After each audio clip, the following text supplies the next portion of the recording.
All right, we are going live now. I think we should be good to go.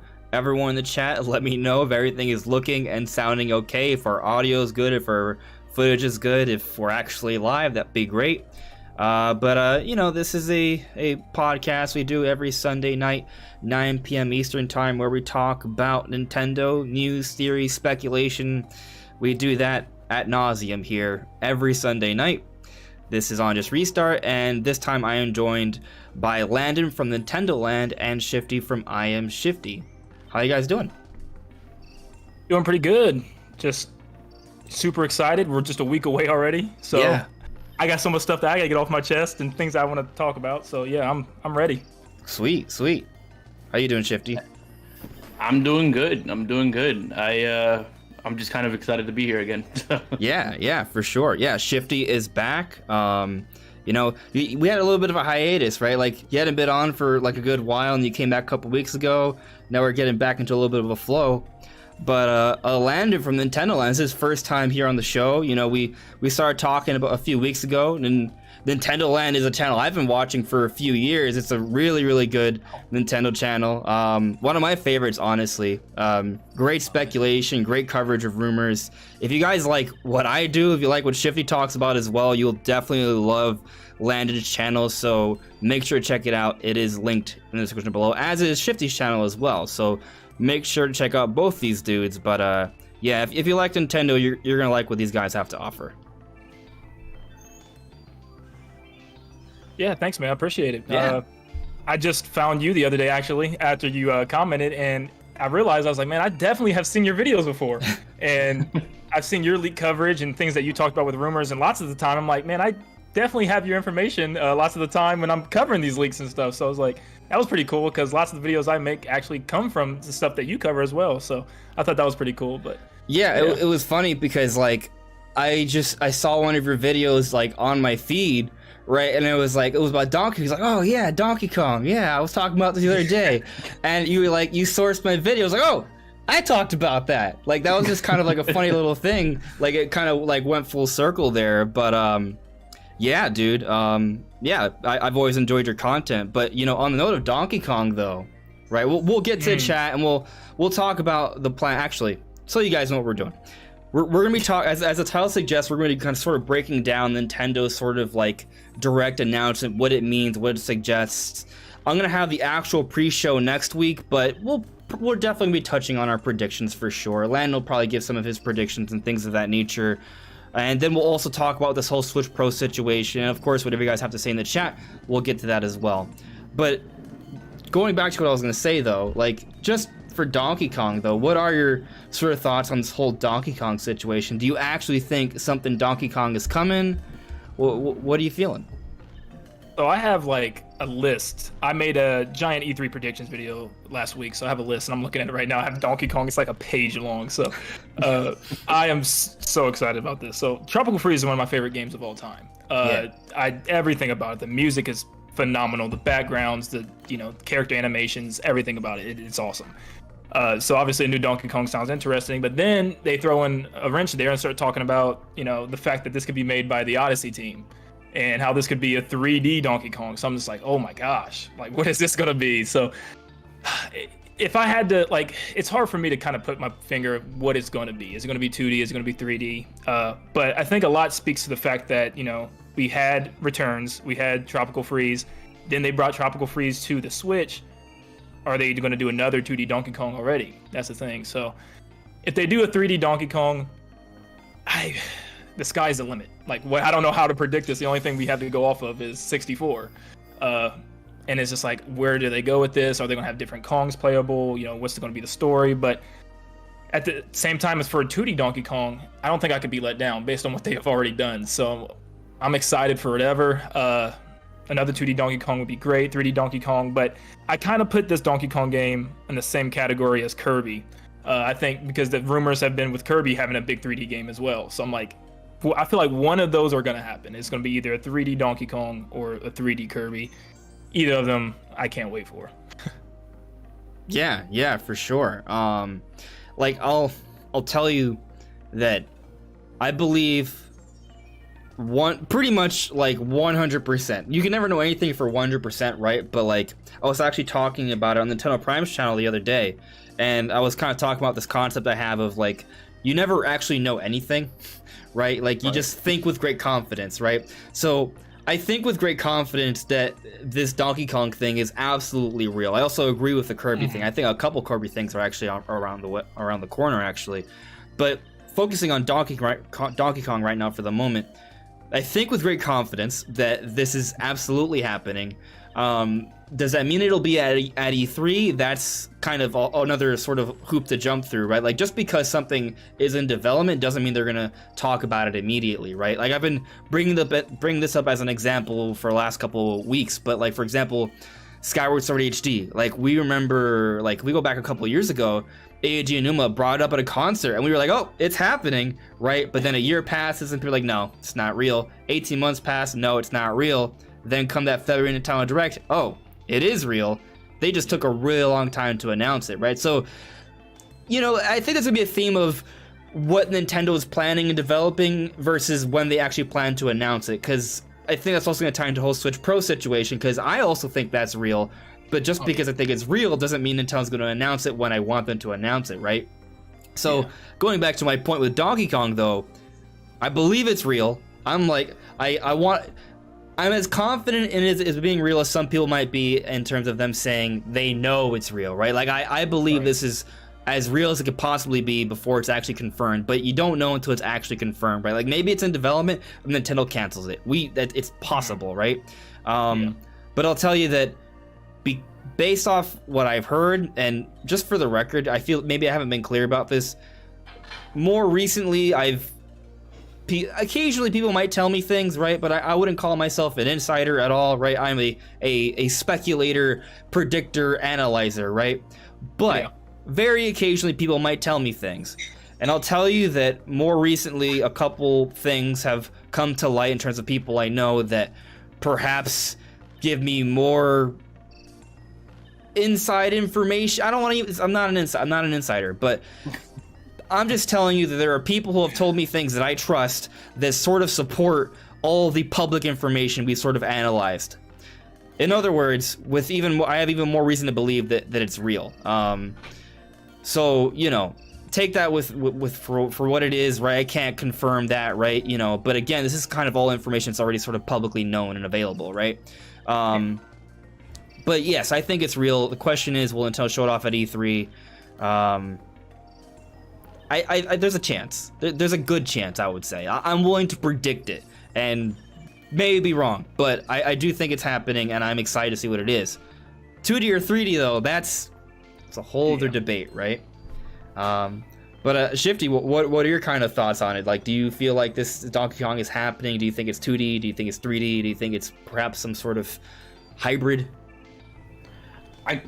Just because of the development team, I want to believe it's 3D, right? Like, just because we hear it's the Odyssey team, that kind of gives the impression that it's going to be a 3D game. Yeah.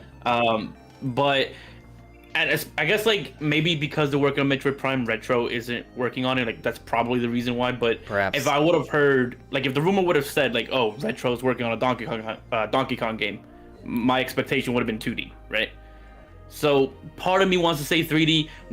Like you said, we don't obviously know, so it's kind of like just a guess at this point, just based on like what we know the developer has done.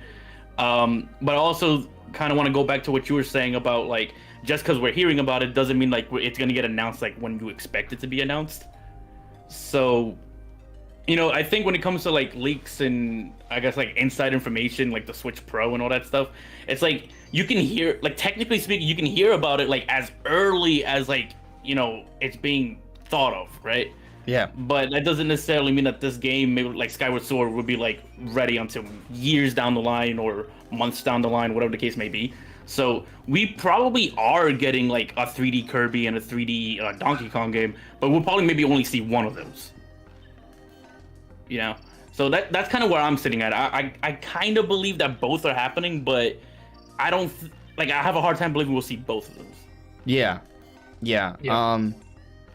Yeah, I mean, because we literally have public interviews where Hal's like saying that they want to work on a really ambitious sort of Kirby game, right? And when they say really ambitious, my mind jumps to, oh, maybe this is the 3D Kirby game we've been waiting for, right?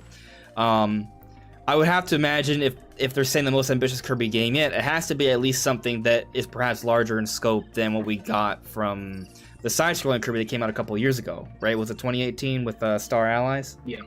Yeah. And that was fine. Personally, it was just kind of a little bit too simplistic and easy for me. So I initially had an interest in it, but I just didn't dive fully into it because I guess, I don't know, it needed a little bit more for me to kind of fully dive into that game. But if I had to guess, I would say that we're going to get the big... I don't know if it's... I'm not even sure if it's 3D, but I feel like the Donkey Kong game we've been hearing reports about, I think that's going to come before the major Kirby game. But I'll tell you this. I do believe there's going to be something Kirby coming out this year, but I think it's probably going to be more of like an eShop release.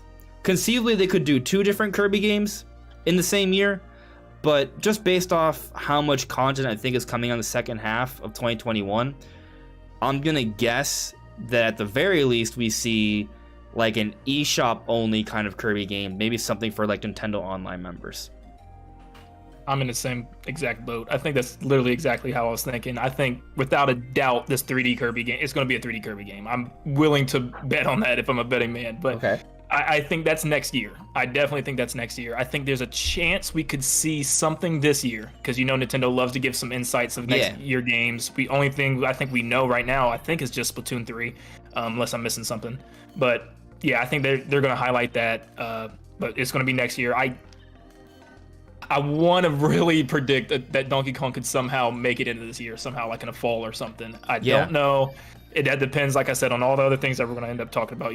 That rumored 2D Metroid. That depends on where's Breath of the Wild 2 going to be placed. So I'm going to say, as much as I would love a 3D Donkey Kong, I think Nintendo's still going to go with some type of 2D Donkey Kong. I also feel like they could try to change it up instead of, the same old country, you collect the Kong letters, you go through the levels, stuff like that. They might make it maybe, I don't know, a little bit different, more characters, more based on exploration or something. I don't know, just change it up a little bit so it doesn't seem like it's just directly related to Tropical Freeze. Give fans something different. We already had Tropical Freeze twice, so it's just like, but yeah, I'm going Donkey Kong this year, I'd say. Somehow we're going to get it this year, I hope. But Kirby, I think they're going to save that for next year, a big 3D Kirby game. Yeah, I mean, it's interesting, right? Because, yeah, all the rumors did talk about how they're going to drop, like, the country moniker, right? So, like, when you take that into consideration, and then you also consider that supposedly it's the Odyssey team, I guess it's possible that, because some of the reports just said EPD, and EPD has, like, 10 different teams or something, so maybe it's not exactly the Odyssey team, right? But if it is the Odyssey team, or some sort of offshoot of the Odyssey team, then that does make you think, okay, they at least have to do something different here. Because most EPD projects, most of the time, when they work on something, they make sure it's something fresh and new. It's not like just a repeat. I know like some like anti-Nintendo fans might argue, oh, Nintendo does the same thing every time, but look at every 3D Mario, look at every 3D Zelda. They always try and do something to mix up the series, right? Like Skyward Sword had Loft Wings, it was very linear, it was very story focused. Twilight Princess, you were a dog half the time, right? Galaxy was all about gravity mechanics, then 3D World was like isometric, and then with Odyssey, it's almost like it's supposed to be a spiritual successor to Mario 64, but you have all the capping mechanics and almost feels a little bit more like a modern day Banjo-Kazooie. But the point is, like, every single main entry is very different. Nintendo EPD, they're innovators, right? They're like scientists. They always are experimenting and trying different ideas and concepts, and then they try to apply that. So if they are working on a Donkey Kong game, given the history of most Nintendo EPD teams, I have to believe, even if it's not 3D, it's something different. What does that entail? I don't know. I'm honestly a big proponent of like really diving into the sort of 2.5D idea. And when I say that, I don't just mean visually. I mean like gameplay wise as well. I think one great example of like 2.5D like gameplay possibilities is Metroid Other M. Now, I'm not saying maybe you explore around in 3D necessarily, but that's one option, right? One thing I really liked about Other M, though, is that even though, like, you know, it had like a 2.5D perspective, you could still switch to a first-person perspective a lot of the time. It was a little wonky. I don't think they executed it really well, but, you know, think something along that line. There's actually some of the ideas I have sort of for the 2D Metroid, but we'll talk about that a little bit later. But, you know, like, what if this 2D Metroid and this 2D Donkey Kong both are not quite straight up 2D, you know? I just feel like they could come up with something very interesting there. Yeah, and also I took it the same way with the Shantae games, where, you know, it's kind of exploration based. You know, she can turn, you know, once she learns how to, you know, let's say she turns into an elephant, she can now go back to past levels and access, you know, certain things that she couldn't access before, you know, making the 2D game feel a lot more expansive, almost like an open world 2D game. You know, there's so many different paths, and, you know, and I thought, why not do that with Donkey Kong, where you could have different characters? You know, maybe you need, you know, they bring back Chunky Kong, and, you know, you need him and his brute strength in order to get through certain things, or Tiny Kong to get real small and she can access a whole different part of the 2D level. And I'm like, there's definitely different ways that they can, you know, change it without going straight, you know, the country method. But yeah, I'm excited either way. I hope it's 3D still, but either way, I'm gonna be excited for that. And, you know, I do think that they're going to have some kind of big gimmick for the game, because it seems like you can't really have a Nintendo designed game without a big, you know, selling point gimmick to it. And I believe there was, I believe Nintendo had mentioned at some point that their kind of design philosophy is typically they'll get an idea first, and then they'll see like what franchise they can apply to the best. So if they're coming out with, like, hypothetically a 3D Donkey Kong game, there has to be some kind of really unique mechanic that they felt really fit Donkey Kong specifically, you know? So I don't really see them, you know, kind of just making Donkey Kong 64 again. Like, it's definitely going to be something about the game is going to be drastically different than we're expecting it to be.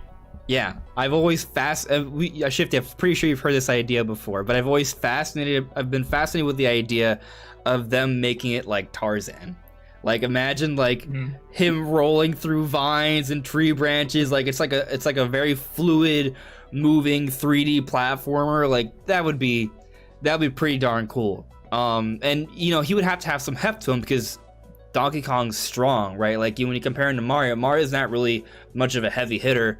Donkey Kong can punch creatures to the moon. You know, like, that's canon. So I think they definitely should. The design should play to that potentially.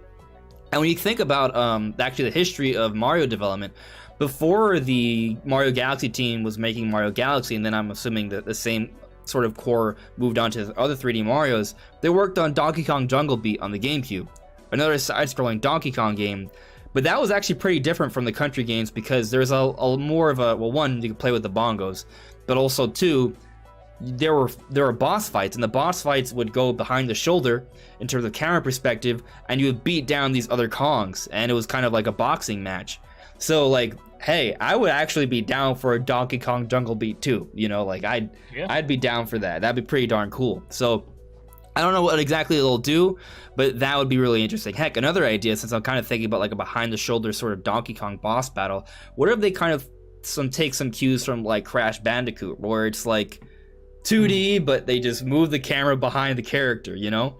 Like, that's a whole other possibility they could do as well. And maybe they could kind of play around with different perspectives. There's tons of options, but I would, whatever it's going to be, I know I'm going to enjoy it because I love Tropical Freeze. It's one of my favorite Donkey Kong games too, Landon, actually. So that'd be great. But also, I think Donkey Kong 64 deserves a successor. So, you know, maybe we'll finally get it. Yeah, just, you know, if it's a 3D Donkey Kong, don't tie the character moves to like little switches that you got to go stand on in order to activate them. Yeah. Like, I want to use Diddy's jetpack wherever, and like these different abilities. Instant transition. I'll be fine. Maybe they have like a wizard hat or something. They could just like teleport or something where they can switch each other. Yep. But let's check into the chat here. I see people have sort of rolled in. Guys, make sure to check out both Landon's channel and Shifty's channel. They're linked in the description below. And for sure, you know, leave a like. I'd appreciate that too. Maybe subscribe, but also share out the podcast because we got some. We're going to be talking about some cool things today. If in case you haven't noticed, we've already been talking about Donkey Kong, but we're going to getting into the Nintendo Direct stuff, the Switch Pro stuff. So yeah, share it out. But let's see how people are doing here. And 10 Josh, chess player, hello. KS, hello. The best cowboy. I'm doing well. Nintendo's body is ready. My body is ready. Or it's Reggie, actually. Skull Kid, right? Yeah, there you go. Let's see here. The Best Cowboy wants Nintendo Land to know that he is one of his favorite Nintendo YouTubers of all time. So, there you go. Well, thank you. Appreciate that. Isaiah Negus, on a scale of 1 to 10, how likely do you think there will be a new F-Zero game shown off at E3? 2. -3. 0.6. Gonna hit you with this right here. I love F-Zero, but that franchise needs a game, and as much as I would love it, I just don't see it. It's never 0% to me, but it's like definitely like not high at all. Yeah, probably. Like do you think we'll ever see an F-Zero again? I mean, I think it'd be great. Like that's a franchise I love, but it's, I don't know. They clearly have said that they need some kind of idea, and I guess it goes back to that whole design philosophy of wanting a game with an idea in mind already. But if they can't come up with an idea that fits F-Zero, then I don't know. Yeah. Yeah, I've only played the, I forget, is it GX, the GameCube version? The best one? Yeah. Okay, yeah. I've only played that when I was like younger, so I don't have a lot on it, but will they ever make it again? I just know Nintendo's so weird. They're so weird. I mean, you know, fans have still been waiting on Mother, Earthbound, to come to the classics, and I'm just like, Nintendo just they're in their ways, you know, and I don't know, it could be, you know, they're smart. Maybe it's just like they know maybe it won't sell as good, you know, Nintendo knows they're a big franchise. They know Mario's going to do gangbusters, Zelda's going to do gangbusters. We got to focus on that. I just think, you know, with the Switch too, you can see that. It's evident. Look, we're already getting Splatoon 3. And I never would have predicted that to come this soon. Yeah. So, you know, Nintendo knows their core IPs, and I don't know if they're ever going to touch that again. I would hope so. I would love to get into that, but I don't know. Yeah, I mean, well, I wouldn't necessarily predict F-Zero to be shown off at the Direct. I do feel like there's a small chance that the Smash, because I feel like we've seen Sakurai and Nintendo use Smash to tease things in the past, right? Like, for example, Luigi's Mansion 3 was teased with the Castlevania character reveals, right? So, like, there's some precedent for perhaps some of these other Smash trailers to be teasing something. Like, you see the whole Xenoblade 2 thing with Pyra and Mythra. That was a very interesting trailer that actually Monolith worked on that. It's the first time that the actual developer of that particular character actually worked on the trailer besides it actually being the Smash team. So, you know, maybe there's something to that there. But I guess the point is that conceivably with that sort of Min Min thing and Captain Falcon having such an influence there, maybe they were teasing something. And you know, if they're not teasing something, I think the fact that Nintendo and Sakurai feel like it's worthwhile to have Captain Falcon to be involved with, you know, the theatrics of different Nintendo characters, that just goes to show that Captain Falcon is still part of the Nintendo mythos, the Nintendo legacy, and eventually, you know, they probably will be able to put out a game that's starring Captain Falcon, because the Nintendo fan base knows about Captain Falcon. That most people know that he's from a racing game. They may not have played it, they may not know too much about it, but they at least know of his existence. So there's something there that they can kind of work with in terms of marketing and branding. So with that in mind, if they do come up with an idea that they think it will be really fun and will kind of push the series forward, I think Nintendo will be willing to make an F-Zero. The timing just hasn't happened yet. And I'll also bring up that, assuming the rumors are true, we're getting a Donkey Kong and a Metroid really soon. Mm-hmm. Those are other franchises that people would consider somewhat similar to F-Zero, although F-Zero is even more sort of like dead and forgotten. But the point is, I think, assuming these things are true, it kind of goes to show that Nintendo is willing to go back to some of their older franchises to make good games. So, you know, we just gotta be patient. You might have started a family already. You might have had kids. You might be on a chair, you know, in a retirement home when it comes out. But it will come out someday, and then you'll be able to play it at least one last time. Yeah. If it's gonna take that long, I'm probably not gonna play well by that time. I actually remember with GX, I obtained calluses like trying to do snaking. Like it was a very intense game. Super that was a intense. hardcore game. Yeah. That was the hardcorest of hardcore racers. Moving on to the chat here, though. Let's see. I'll try to get all the ats here. Taker610 with the super chat. Thank you very much, Taker. To quote Futurama, monkeys aren't donkeys. Huh. Yeah, I think that is objectively correct. Leave my name out. Which rumor do you think will not come true? I do not think the Mario Kart rumors are true. And I'd love to be wrong. But it's not that I don't think we'll eventually get. I think we will. We're gonna get another Mario Kart. It's Nintendo's best-selling game on Switch, like for sure. But will they have it added to Switch? Like, will we get Mario Kart 9 on Switch, or will we have to wait for the next generation system? Will we perhaps get like an update for Mario Kart 8 Deluxe instead? Which might seem crazy, right? But hear me out here. If we're getting the Switch Pro, right, as we're sort of transitioning away from continuous Wii U ports and remasters, Nintendo's gonna need something else. Like another like sort of idea to sort of use repurposed content, because they've done that a lot with the Wii U ports. But maybe now they'll transition to, hey, let's just have updates and expansions for games in 4K. So maybe they could do that for Mario Kart 8 Deluxe, and maybe that also includes like a little bit of a DLC expansion where they add some tracks and characters, and maybe that even gets its own physical release, and that's something so that people can buy, and that could perhaps be enough to sort of tide us over for the next couple years until we're ready to get like a brand new Mario Kart for like Switch 2, you know? Like, I don't think that's out of the question either. So it's just something else I want to kind of put out there. But if I had to say, of all the rumors, I feel like that's the one that's probably not true, because those rumors are coming from sort of different places that I don't consider to be as reliable. I'd love to be wrong, because I love Mario Kart, but you know, if I had to pick one, that's the one I'll say that is not coming true. Not yet, at least. Yeah, that one's hard. I obviously would love Mario Kart again. It just seems like it's been a century since the last one. Yeah. Because, you know, of course, I'm back there with my Wii U, so I've got all these games that keep coming out to the Switch. So it's just like, I've been there with these, but I guess I'll play them again. But yeah, I still think at this year's E3, outside of Breath of the Wild 2 as well, I think we're going to get one big surprise. I think it's going to be like one big, like, wow, that's coming next year or is coming in the future.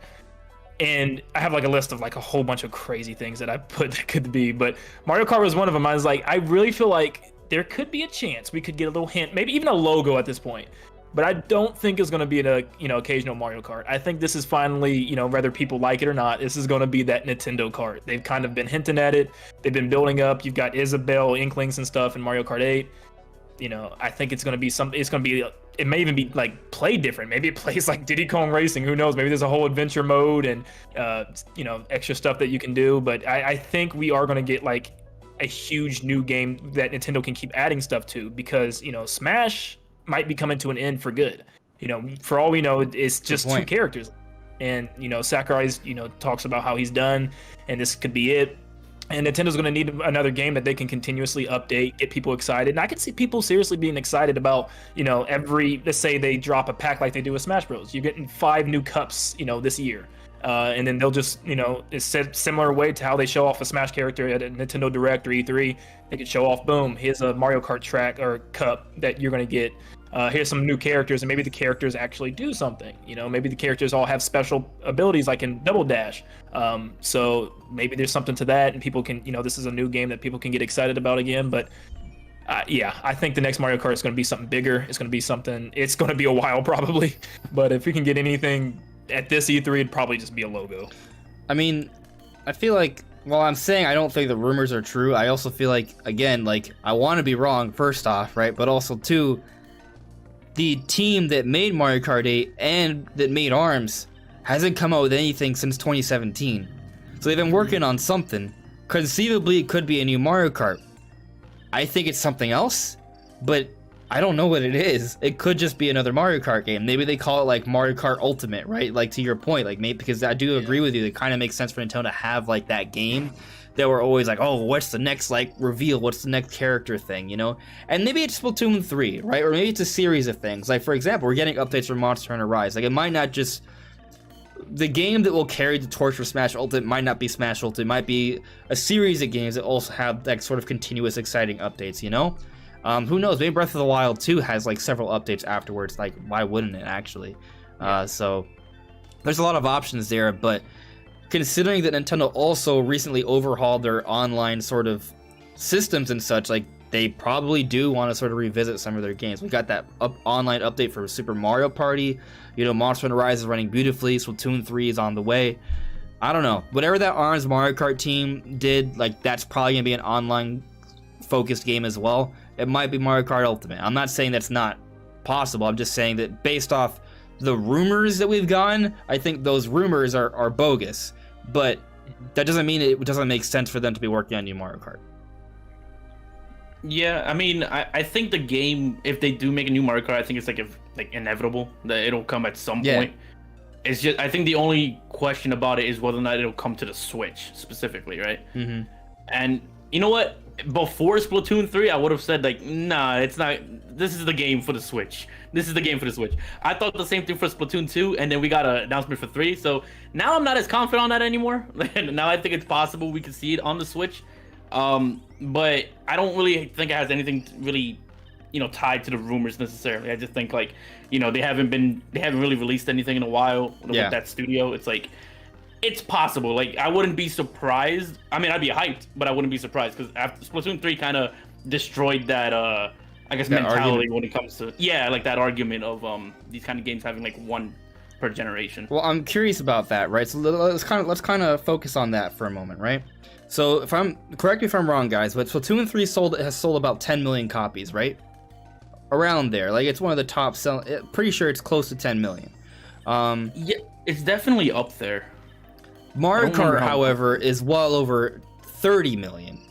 So I believe the argument that's been made is that because these games have sold so much, and they're evergreen titles that are continuously selling, why would Nintendo focus on creating another installment and then bastardize these sales of that entry that's already doing really well? Why go through the R&D when they could just focus on something else? Like, I don't think that's necessarily a stupid argument, right? But again, look at Splatoon 3. It kind of goes against that theory, right? But 10 million versus 30 plus is a big difference, though, Like, does Nintendo... Because Mario Kart 8 Deluxe is probably going to be the best-selling game on Switch. If they were to come out with a Mario Kart 9, and it only comes out on Switch, like it's not like a cross-gen release or something, I do not think it's going to outsell Mario Kart 8 Deluxe. I don't think so. Like, maybe... But I feel like, we're in the latter half of the Switch lifecycle. Like, I know people like to say that it's halfway through, but Nintendo executives told us we were halfway through last year. So, while I do think we have 2 to 3 years left before the next Switch, if we were to get Mario Kart 9, like say for this holiday or next year, you're in the last part, like the third or fourth quarter for the Switch's lifetime, So I just don't see it outselling it, and while that may not stop Nintendo, it just kind of make me consider, like, will they consider it to be worthwhile? Would it maybe make more sense to, like, bring out another franchise that could also perhaps reach similar levels, and even if it doesn't, it at least creates a whole other audience, because on Switch, let's face it, every franchise that comes out on Switch is getting a whole other audience. Like, Metroid Prime 4, when that comes out, there's going to be a whole bunch of new Metroid fans. You know what that's going to mean? Hopefully, probably, I would say, that if the Nintendo decides to make another Metroid Prime, it's guaranteed to sell at least a few million. So they're going to be more willing to do it. So I'm just saying, I think there is some value in Nintendo taking this chance, in the second half of the Switch lifecycle to focus more on like newer franchises or like revived franchises. That way they can build up an audience for those, so they can rely on those as well as all the other good stuff moving forward. I'm not saying these are like counter arguments, but that there's maybe other things to consider here, right? Right. We'll see. And you know what? I think that's a fair point, but I also think that Nintendo clearly has a good idea as to what IPs are gonna sell a ton more than other IPs will. So part of me, like, just to play devil's advocate here, right, while I do think what you're saying is a fair point, I do have to also mention that there's a good chance that Nintendo might look at Mario Kart 8 sales and see that as, oh, if we make a whole new Mario Kart, yeah, it might not sell 30 million, but it'll easily sell 20 million, right? That's still a lot of money. Right, it's still a lot of money, and it's probably a much safer bet than maybe making a new IP or, you know, something along those lines that might not even, you know, crack 5 million or, you know, 10 million or whatever the case may be. So, like, I think it's a fair point, but I do also feel that obviously we don't really know how fast Mario Kart is selling. We typically get like updates like periodically. But if it's starting to get to a point where it's slowing down and they're timing it with the release of Mario Kart 9, it might be worth it. You know, it might be worth that 20 million guaranteed sales versus like a slowdown of sales with, you know, 8. Yeah. Now, I've heard people make the argument that, oh, okay, just release Mario Kart 9 now. Even if it's in, like, the second or final year of Switch, just create a Mario Kart 9 Deluxe and things will be fine. It'll sell another 30+ million. Maybe, but you gotta consider this. Mario Kart 8 Deluxe made a lot more sense because not many people played it on the Wii U. Like, yes, it was the best-selling Wii U game, but it was still the Wii U, so there was only so many. I think it was, like, 8 million or something like that. Point is, far less people played it. So by bringing it to Switch, it was now available for a whole other level of an audience.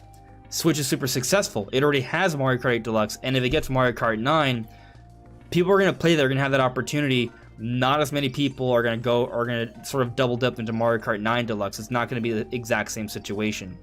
So that's something else to maybe consider there. They could still do a cross-gen release. I mean, we see cross-gen releases for both Microsoft and Sony right now. Like, that seems to be like sort of like the common thing nowadays, right? And Nintendo's done it before as well. So they can still do it, but I'm just saying, Mario Kart 9 Deluxe is probably not going to have the same sort of, I guess, like, boost as Mario Kart 8 Deluxe because the Wii U just wasn't really a good source for it to begin with. Yeah, and like you were talking about, you know, just reviving franchises, and I think, you know, at least getting a game out there in this modern day just to see what people think. I mean, this could really be a big stepping stone for Nintendo.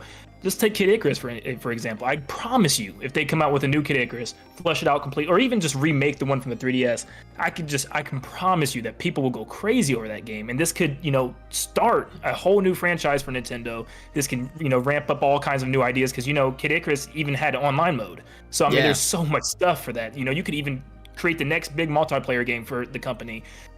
So I do think, you know, Nintendo should just at least try it, see if it works. I mean, another great example, let's take Fire Emblem. I remember there was a time where we never heard of anything Fire Emblem coming. There was no Fire Emblem in Directs.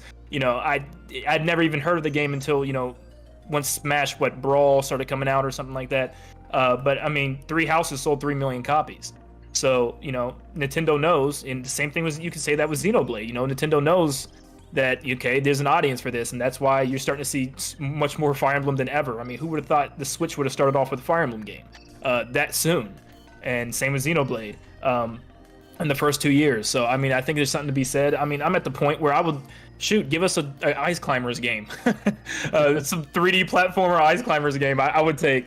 I think, you know, people... Even Luigi's Mansion, people had that game is, you know, GameCube, and then we didn't hear anything for years. Comes out on the 3DS, and people get excited again. Now it's on the Switch, and I don't know for sure how much that sold, but I know, you know, the reception was extremely well for that. So, you know, I just think they do need to experiment more and try to get some of these. I mean, they have so many IPs. They have more than any company combined. They need to just come back to them and touch some of them, and I think they could open up big avenues for Nintendo. Yeah, I'm decided to just sort of double check sales. Apparently Luigi's Mansion's like almost 10 million. It's just a quick wiki, right? And apparently this is as of March 31st, 2021, and we're already in summer, so I think it passed 10 million potentially. But then Splatoon 2, just for the record, is at 12 as of March 31st as well. So both of these franchises are like, you know, 10+ million sellers. Like, and just going back to your point, like Luigi's Mansion 3, like, now Luigi's Mansion is a big time seller. Yeah. Like, how much did the original Luigi's Mansion sell on GameCube? Like, I feel like maybe like what, 1 million, 2? Yeah, it couldn't have been anywhere near that. Yeah.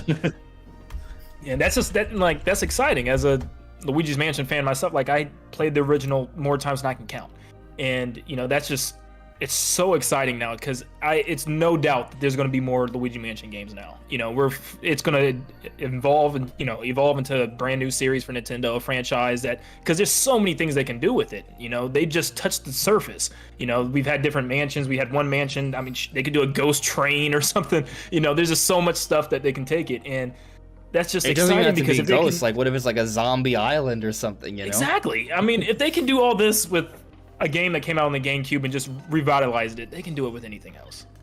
For sure. And actually on that note, the team behind ARMS and Mario Kart, you see what they do. They do sort of like competitive multiplayer games that have somewhat of an online focus, right? Especially with ARMS. Like, what if they make another game like that? It could be a new IP, or what if they revisit, yes, they could make another Mario Kart, but they could also maybe do a big online multiplayer focused wave race game, or a big online multiplayer focused F-Zero game, right? Like, they could do that, and conceivably it could bring back F-Zero, and maybe F-Zero becomes like a 3 to 5 million like seller all of a sudden, you know, or perhaps 10 million, and all of a sudden we don't have to wait 17 years for another F-Zero. Yep. I would love it. Like, honestly, I want Nintendo to take more risks. I just wonder if they're looking at it with that, you know, business sense, right? Like, right. Do they feel like these IPs have that potential, or would they rather take the safe bet, right, and go with the new Mario Kart? Yep. I think when they were at the beginning of the Switch's life cycle, it made sense to put out the ones they knew would do really well, right? So we got the Mario Kart immediately, we got the Zelda, we got the Mario immediately, we got the Smash immediately, we got the Pokemon immediately. Once those got out there, Splatoon as well, like, they knew all those would do really well, and they did, right? Now they're some of the best-selling Nintendo games of all time, and those games have carried the Switch and Nintendo for the last few years, right? But now they're at a point where those games are evergreen titles. They will continue to sell. They've made it. Like, the Switch is doing well. Like, it continued to sell throughout 2020, and Nintendo had like nothing to support it. I'm exaggerating, but you get my point. Like, 2020 in terms of like Nintendo's output was weaker than previous years, and they still had a record year sales-wise. Yeah. So I think they're at that point now where the Switch is just this train that cannot be stopped. So yep.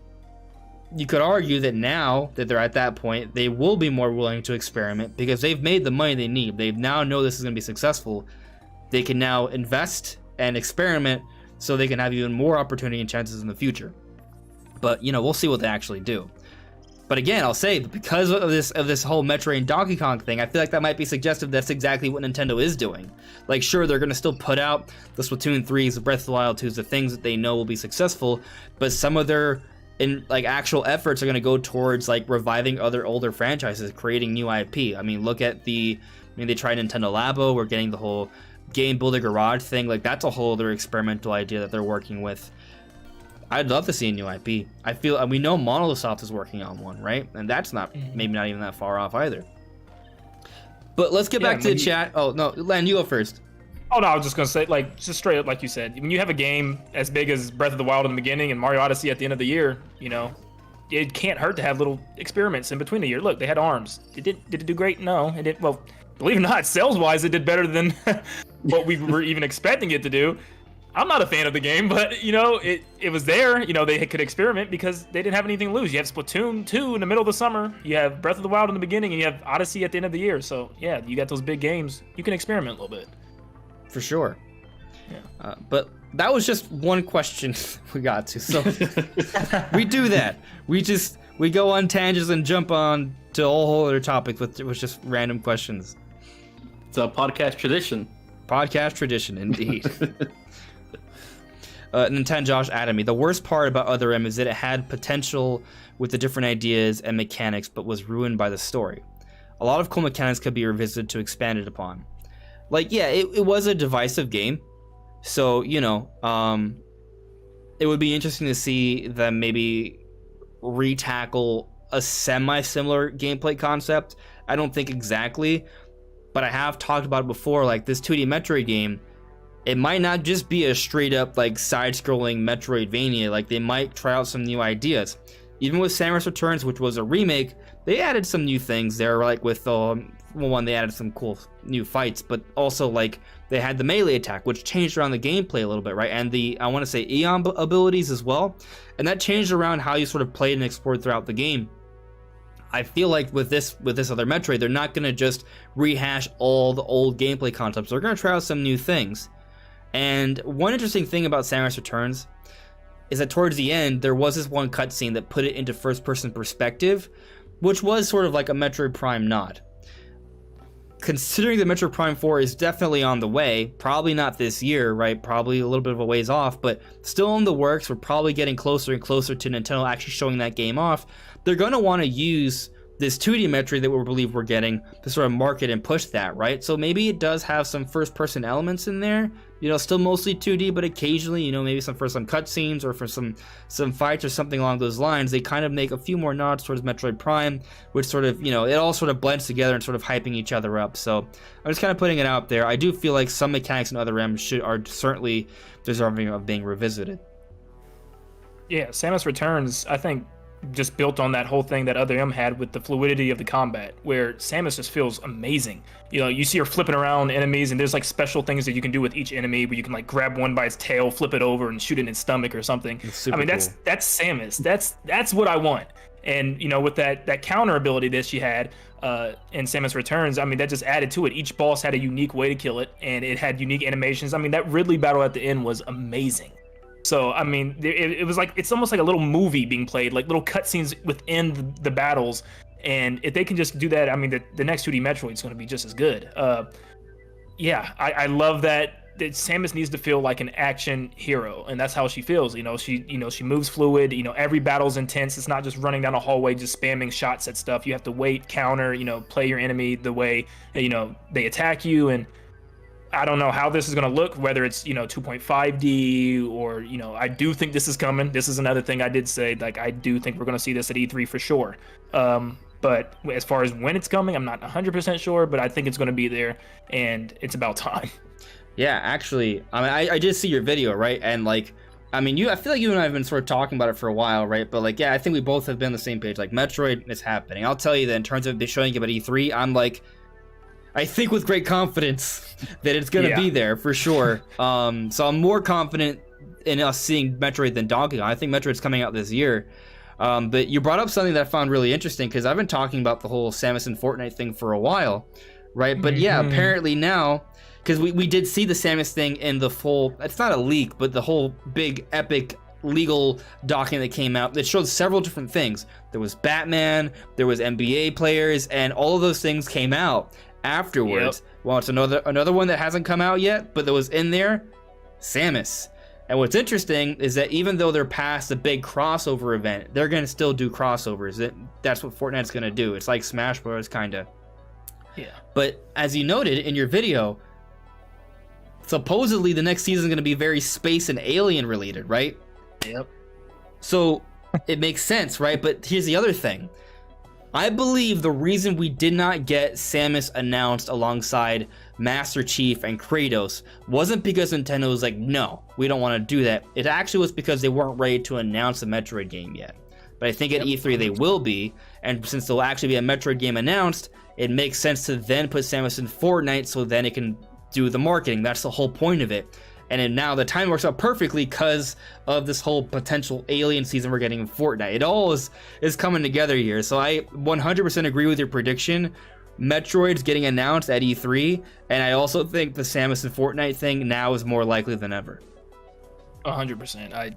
It's gonna happen. And as someone who actually still plays Fortnite with my guys all the time, dude, it's so exciting. I cannot wait. You know, spending more money on stupid skins in that game. I gotta stop. But yeah, I mean, it's a perfect time. Like you said, it's a futuristic season. You know, we know Nintendo they don't have like beef or anything with Fortnite. They retweet everything Fortnite puts out every new season. You know, they have Switch bundles of Fortnite with, you know, blue and yellow Joy-Con for some reason, because that's, you know, Fortnite. But I don't know. Yeah, we know Nintendo, they definitely have done collabs with other companies and stuff all the time, and Fortnite is no exception. There's going to be some stuff coming, and I think, yeah, like you said, it's a perfect time, you know, with alongside of an announcement, you know, people are going to like, oh, who is this, you know, that never played Metroid, that played Fortnite, and, you know, it's going to be a great little, you know, Nintendo knows what they're doing. They're smart, so I'm excited. And you know, I'm with you on that. Like, I do also play Fortnite. I'm not a good player by any means, but I do enjoy playing it with a bunch of friends. And I wanted to add on top of it too is the I'm sure you probably know about the comic that came out for Batman. They had like that 0 point thing. There was that one scene where they have like silhouettes of Chun-Li, Ryu, and then a character that eerily looks like Samus. Yeah. So I think it's coming. I think I used to think it was coming in the Bounty Hunter season, which was like the season prior to this one. But now that we're having like a space alien themed season, like that just seems like a no-brainer at that point. The stars are aligning, pun intended. Like it's coming together. But we'll talk about a little bit more about Metroid later. Every time I see a good question or point, it veers into like a whole other little topic. Let's see here. The Best Cowboy. Do you think we'll have a trailer of a new project by Next Level Games? Well, Nintendo bought out Next Level Games entirely, right? So now like they fully own Luigi's Mansion. I mean, Nintendo always owned Luigi's Mansion. Let me make myself clear. I just mean now they fully own Next Level Games, which is interesting considering they just made Luigi's Mansion, which is like a 10 million seller, right? So now they have this studio that I'm not saying they're going to become a 100% dedicated Luigi's Mansion developer, but they are going to become like a dedicated Luigi's Mansion developer, it seems. And maybe they have time to do other things as well. Luigi's Mansion came out in 2019. They could announce another one this year. Like, if they just jumped into doing a sequel, yeah. Like, I think they could have a trailer ready, but it's also one of those things that, like, it's not coming out this year. I don't think that. So, like, I think they could probably save it, because there's a lot of stuff they could show off, so I don't expect a reveal from their next project unless it's like something else that they started that's a little bit smaller, like another sports title. But again, normally sports titles come like, we would have known it like Mario Tennis, like we're getting that for June. Like I think maybe next year, if like maybe they're working on Mario Strikers or something, maybe we see it next year. But I'm just not expecting it quite yet. Whatever they're working on. Federation Force 2. Oh, so.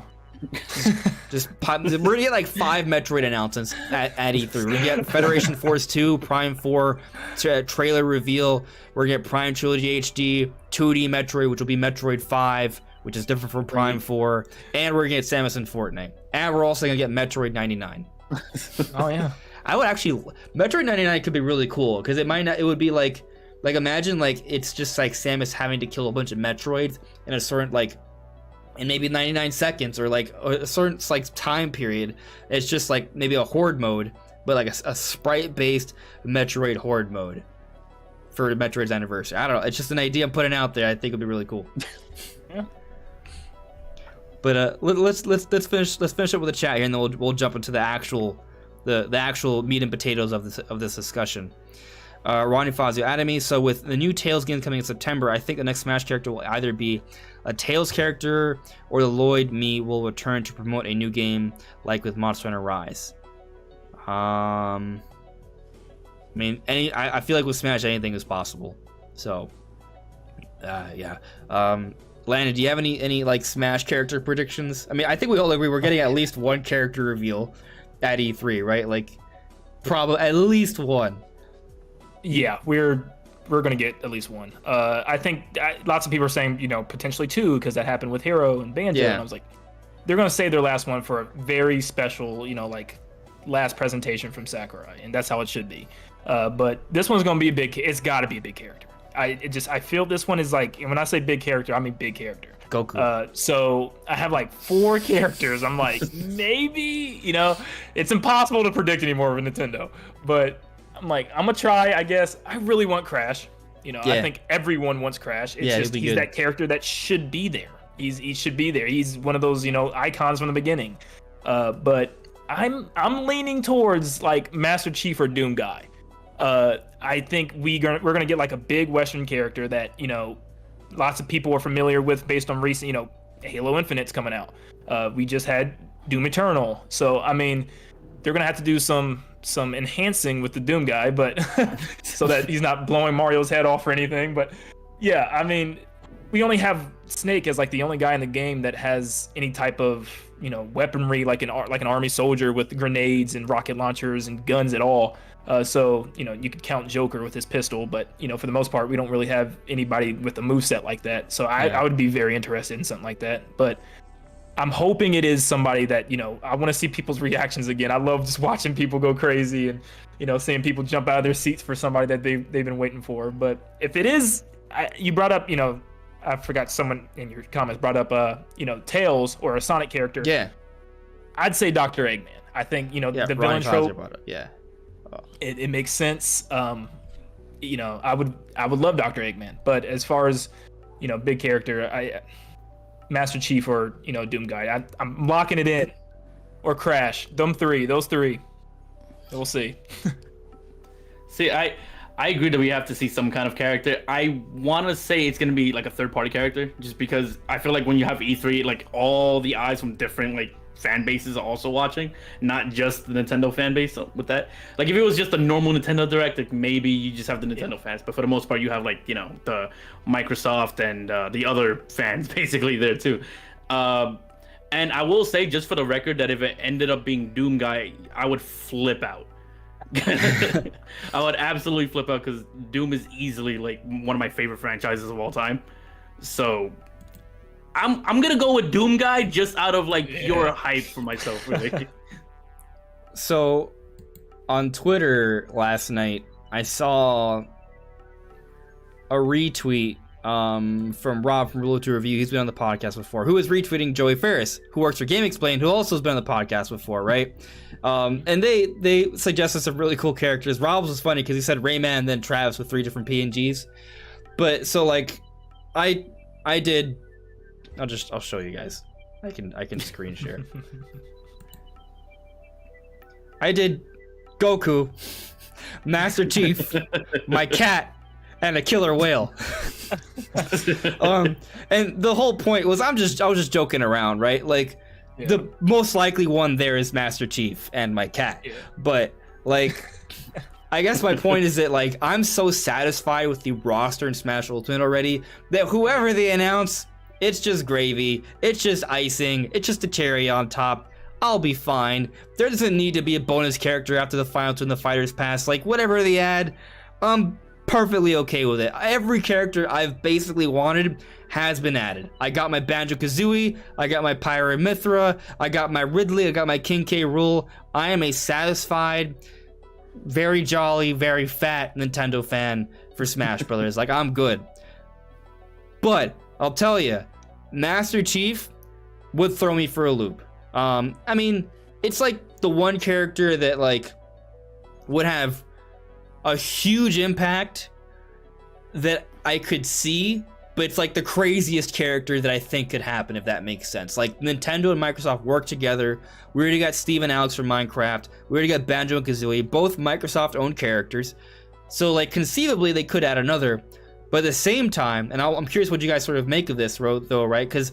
Because they've already added 2 technically that Microsoft owns, will they really add a third one? And by the way, because this is a recent thing, Bethesda's now a part of Microsoft. So if it's either Doom Guy or Master Chief, it would technically be a third Microsoft rep. So do you feel like this, the potential of a third Microsoft rep makes it like inherently less likely? Or is it still possible regardless of the fact that it would be a third rep from Microsoft? No problem. I mean, I don't think they have a problem doing it. They could add 4 or 5 more. I mean, you can see the relationship like on Twitter and stuff. Microsoft and Nintendo, they like love each other now. So, I mean, there's no problem with it. They know that fans will go. Nintendo knows that fans would go crazy for any of those characters. So, it's just a matter of, did Nintendo pick one of those characters? I don't think it has a problem with how many characters they've added. I never in my life thought we was going to get another, let alone a Square Enix, Final Fantasy character. Sephiroth came out of nowhere. I'm like, are you really? Like, they're, let alone the same game. So I don't think there's any limit. I mean, I still think we need more Sega characters, more, where's Dr. Eggman? Where's Knuckles, Tails? Give me somebody from them. Yeah. But no, I don't think it's gonna be a problem. I think we could definitely get another character from Microsoft. Yeah, okay. I don't think there's really any limit either, especially when we look at Doom Guy with the whole Bethesda side of things, because I feel like if they made a deal with getting Doom Guy on there, it would have been early enough that it would have been mostly talks with Bethesda more so than Microsoft. That's how I like to think of it anyways. Sure. Like most of the deals that Bethesda has made since before the buyout are being honored anyways, right? So if they were in some kind of talks about Doom Guy, I would imagine that it's going to be like unaffected for the most part. Yeah. And I also feel like Microsoft would be like, "Oh, you have this plan? You should do it." Like right? Like Nintendo and Microsoft do get along really well. I do want to get through the chat, so I'm not going to use this as a pivot into the whole Microsoft Nintendo rumor collaboration with Game Pass or what have you. So we'll save that for a little bit. But you know, I am putting it out there. I'm fully aware of that speculation. We'll get into it later. So, all right. I feel like I'm pretty much caught up with the chat. I think we can jump into things. If I missed your comment, I'm sorry, guys. But we'll get back to the chat. We gotta dive into topics here. Yeah. All right. So let's do it. We're now gonna actually address the main topic of the discussion an hour into the discussion. So another podcast tradition, man. Yeah. There we go. So I'm sharing you guys the actual tweet that came out earlier this week, June 2nd. Today's the 6th, just 4 days ago, right? Yeah, my timing's not wrong. 4 days ago. Nintendo at E3 2021. Tune in for a Nintendo Direct with roughly 40 minutes of info focused exclusively on Nintendo Switch software, mostly releasing in 2021, followed by around 3 hours of gameplay in Nintendo Treehouse. So there's quite a few sort of nice little nuggets there, and I think. So like, first part, we're gonna get a 40-minute direct. Like, that's something we can sort of interpret, right? But the next thing they say is, of info focused exclusively on Nintendo Switch software. That's very choice words right there, right? So we'll talk about that too. But then they say, mostly releasing in 2021. Also very choice words. And then they say, followed by around 3 hours of gameplay in Nintendo Treehouse Live. So it's kind of four things to sort of, I would say, extrapolate there. So let's just kind of go in order.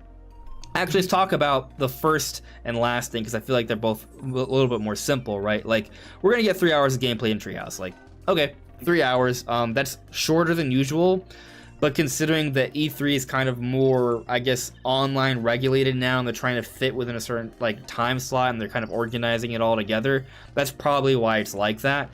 I still think that means we could get, you know, they could probably give us, like, 30-minute gameplay demos for like 6 different games or something. Mm-hmm. Yeah, I'm someone I used to love. Just, it was like Wednesday, Thursday, Friday of Treehouse, and I remember I used to just, like, you know, sit on the couch all day and just soak in all the Mario Odyssey gameplay and stuff like that. I mean, shoot, they had 3 extra days of just Breath of the Wild, and I loved it. Yeah. So that's a little, like, I am gonna miss that. You know, it's just one day this time, but, you know, yeah, like, hopefully they just, you know, now there's not gonna be that filler, you know, because there's always those games that they showed off. It's like, we don't need to sit and watch 30 minutes of, you know, something we've already seen tons of. So I'll be pissed. Hopefully it's some good choices. See, yeah, that's what I hope that they, you know, they recognize we only have 3 hours, so important games here. But yeah, you know, 40 minutes is a lot of time. There's a lot of stuff that can be shown off. It's hard. This 3 hours is still really hard, because let's just say Breath of the Wild 2 is announced. People are going to want to see a lot of that. Yeah. Like, do they just say, okay, here's 30 minutes of Breath of the Wild 2, and then that's it, you know? And now here's 30 minutes, like you said, Mario Golf. You're going to lose people. Like, come on. So it's exciting. I'm excited. You know, as someone that now details and covers all these trailers, I'm excited it's only one day. I don't have to sit here and, like, analyze for 3 days. All right, they showed this, they showed this. But, you know, it's all compacted in one day. There's a lot of time for the direct and stuff, and a lot of time to be hyped about things that could be announced. So yeah, I'm happy with it. Yeah, and on my end, the one thing I'm kind of thinking of is, do we think the Treehouse would sneak in an announcement? Because they did that once with Samus Returns. Yeah, I think the only thing that they could show would be, like, it's hard to get on Zelda stuff because then you start talking about the anniversary and everything else that could show. Because I would say Age of Calamity because that's coming in June. Well, this month. Right. So I don't know. Right. I think it just really depends on what games they want to focus on. Like if we see, Samus in Fortnite, they're gonna want to have also, like the games kind of shown off around the same time, like maybe right before or after. But if let's say like Samus in Fortnite is being announced like elsewhere, maybe Epic announces it on their own post somewhere else and they have their own trailer. I could see them announcing something then and kind of casually mentioning that hey, if you happen to play Fortnite, Samus is also there, and then we have this 2D Metroid game that we're coming out with. It wouldn't be the first time they announced a 2D Metroid in Treehouse. So yeah, there's a chance. I do think it's a low chance that'll happen, but it's happened before, so I don't want to completely disregard the possibility of it happening. Yeah, I mean it's possible. I'm gonna say no.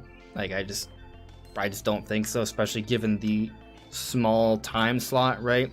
I do wonder though. This does tie into the whole Switch Pro situation, right? Like we're gonna dive into that a little bit later, but I'll just kind of give you my brief thoughts on this one particular angle of it. According to the Bloomberg report, according to Eurogamer, the idea is that the Switch Pro, whatever it's actually gonna be called, I think, or I'm banking on Switch Plus, like that's announced before E3 because there's gonna be elements to this system that will enhance games and developers perhaps want to show that off. And it's not just gonna be potentially an Nintendo Direct, there could be other things, right? Maybe we see Shin Megami Tensei 5 in a separate sort of event. We're probably going to see maybe Sonic Colors Remastered showed off. Like, that's already been announced for September, and Shin Megami Tensei 5 was sort of, like, leaked for, like, November 11th, at least in Japan. So, like, these games and others could be shown off leading up to Nintendo's Direct on Tuesday. Like, they picked the last day, which is really interesting considering what we're getting from Bloomberg and Eurogamer about Nintendo wanting to show off the Switch Pro first, so other third parties can sort of show off their software on the Switch leading up to Tuesday, right? So with that in mind, like we could see a lot more stuff before the Direct that will be for Switch that may not get that much of a focus during the Direct. Now, I'm not saying we're gonna get a first-party Direct only, but it may mean that a lot of the third-party stuff might have been already shown off and talked about before we get to Nintendo's Direct. And at that point, this 40-minute Direct is more focused on Nintendo stuff. Not entirely, but more focused, right? And that also may translate to Treehouse as well. I guess the point I'm getting at here is that I feel like, there are going to be things that we're going to sort of learn about throughout this E3 weekend before the actual Direct that will be relevant to Switch owners. And so because of that, I think Nintendo is just trying to be very time efficient with that 4-hour slot we're getting between the Direct and the Treehouse. So I personally just don't think we're gonna see a game shown off there. If there's gonna be something like that, it's gonna get a trailer in the Direct. Yeah, I agree. Yeah, I could see it that way. I do think that when it comes to Switch Pro, it just needs to happen at this point. Like it's been talked about for so long by now that it's like my brain just turns into mush when the conversation topic comes up. Like I think it's been talked about since the Switch released, right? Yeah. So yeah, it's been so long by now. It's just a lot of look, it's gonna come this time, I swear. It's gonna come this time, I swear. It's gonna come this time, I swear. It's like I really just want it to be over more so than I'm interested in the Switch Pro. Like I'll get a Switch Pro, and I think that's something that I would be interested in. But my hype comes from this being over. Like I just want to see the Switch already. It's also weird because they're saying like they want it to come before. Well, they're saying it's going to come before E3, but then it's just like we got 1 week left. It's just this week. And then another thing that is on my mind is Pokemon. Because they're probably going to have their presentation, I would guess, this week. Right. And how do they show that and a new Switch in the same week? I don't think so. So I'm like, where is this? I'm the same page as you. I'm like, just show me this thing. Just please. I'm tired of talking about it. I'm tired of going over it. We know it's real. We know it's coming. Just get this thing out. Let people see it. Then you can work on the games. Yeah, I mean, I guess we're gonna just throw the Switch Pro into this Nintendo. Like, it's all one big topic. It's fine. there's so many angles to all of it. It's fine. So I believe the Switch Pro is real. I know a lot of people are doubting that now, but I absolutely believe it's real. So, you know, it's happening. Question is, when is it getting announced? What exactly is it? And when is it coming out? And what's coming out with it? Those are all big questions, right? But it is real. There is a revision coming, which is not at all a crazy expectation. Just look at the history of Nintendo handhelds. They have several revisions per lifetime. You may argue, oh, but the Switch is more as a home console. It's a hybrid. And if you look at how Nintendo's been marketing and pushing it, it's been very similar to handhelds. Several color revisions, several special editions for different game franchises, and revisions. Like, all of that's happening. The pattern suggests that we're going to get another revision, and I think it's going to be like the new 3DS, except instead of it being better 3D and an additional analog, the focus is going to be better visuals. And it's going to be perhaps more quality of life updates, and it's going to be nice. It may be more expensive, perhaps $350, perhaps $400, but yeah, I think it's happening. And you know, I'll tell you that I've heard, like, yes, I from several sources, from several people behind the scenes, I believe it's real, like, absolutely. I will tell you that I had heard, right, and I tweeted about this the other day, that I had heard that it was supposed to be maybe announced on Thursday. Like, there was a couple things that might have happened on Thursday, and a lot of people understood it that it was going to maybe be that, and then nothing happened. And I can't tell you, I don't know why nothing happened on Thursday, but this is a very common thing when their plans change quickly all the time. I don't know why they do it necessarily. Maybe they do it intentionally. Maybe they see that there are reports of it and then people expect it. So what they do is they pull it because they know that it'll create more conversation. And when it's finally announced, it actually increases the conversation and the marketing has more impact once it finally comes. Maybe it's that, or maybe something changed where they wanted to move it up a little bit, right? There's so many different options there. Maybe it has something to do with the fact that they just only just last week, just 4 days ago, decided to actually announce their E3 plans. Like, they did that way later than we expected them to, you know? So with Nintendo, in general, they like to make us wait. They like to make us sweat. They should have told us their E3 plans like 2 weeks ago. They didn't. Mm-hmm. So, you know, if the idea was that Switch Pro was supposed to be announced a couple weeks before E3, maybe expect them to announce it like the day before, right? Or perhaps they wait a month later. Like, it doesn't have to be before E3. The only weird thing about it is that according to Bloomberg, according to Eurogamer, the idea was to announce it beforehand so third parties could show off their enhanced content. That's the only, like, kind of caveat to it happening after E3. But there's a whole other week. It could happen Monday or Tuesday, and maybe the Pokemon Presents is on a Friday, you know? Or maybe it's on Saturday. Like, maybe they decide to kind of throw it in there.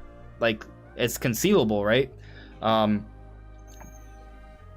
So it's hard to say and trying to figure out all the timing of it all, but it's absolutely happening. But I think the key here, because I know a lot of people feel really salty and a lot of people are doubting, they don't believe. The reason we believe it is because we trust the sources. Like, the sources we all consider to be legitimate things. It's not just a random 4chan rumor. This is coming from reputable journalism sites. Like, this is, we trust these sources. So it's just one of those things where when you're getting information about something that's not public information yet, those plans can change all the time, which is why you should always take any rumor with a grain of salt, because until it's confirmed, you don't know what's going to happen. Mother 3, for example. Nintendo has themselves sort of teased us about it before, acknowledging all the fan backlash and conversation about it. But I think years ago, Emily Rogers reported about Mother 3 getting localized. It didn't happen. Not because Emily Rogers is fake. No, she's legitimate probably. But it's because the plans changed. Yep. It did not work out. So, you know, there's always that risk that something could be canceled or delayed or moved up. Kind of like we talked about earlier, Skyward Sword HD. We thought it was real for years, and it is real, but it took a really long time until Nintendo was ready to actually announce it, right? So Nintendo's not going to announce things when we want them to. They're going to do it when they feel like it. Yeah, look at, you know, the Mario remasters last year. Everybody's like, no, it's not happening. It's not happening. I'm like, come on, it's happening. And, you know, it was just a matter of when, and we waited so long, people were just starting to give up hope, but then boom, it comes. A week later, it releases. So, you know, we don't know. Yeah, Nintendo's weird, and it could be, this week, it could be next week, it could be during E3. I mean, it could be this fall. Who knows? But I am 100% sure that this is coming. It's something that Nintendo's gonna do, and it's just a matter of, when is Nintendo gonna do it? Are they just gonna be weird and have like a shadow drop of the thing? Who knows? Yeah. I just want to quickly point out, I got a super chat from Jonah Stark. Thank you very much, Jonah. It's very much appreciated. Nothing said there, so I feel like Jonah Stark's just appreciating the show, so thank you. Shifty, were you about to say something? Yeah, I was just gonna add in that I feel as though when it comes to leakers and the things and at one point I was a leaker, right? And if there was anything I learned from the experience of leaking anything, was that timing is the hardest part of the whole thing. That is the hardest part. You can hear things that are probably happening, and sometimes they get it right, or whatever the case may be. But the hardest thing to really pinpoint and get it right is the timing. There's been times where I said there would be a Nintendo Direct at a specific day, and it happened like the day after I said it would happen. And little things like that. And sometimes they're accurate, right? Sometimes they are accurate. But I don't think timing is something that is necessarily like proof that something is wrong, right? I think that sometimes they get bad information. Sometimes things get moved up. You never know what's going on behind the scenes at Nintendo. So, personally speaking, in my experience, I tend to believe that like there are leakers out there that they're probably telling the truth, but you have a situation where Nintendo is moving things up. Maybe they're rescheduling certain announcements, and the timing is just wrong, right? Skyward Sword, that wasn't even technically leaked. That was just straight up mentioned by Aonuma. Right, but that wasn't really shown to us until way later.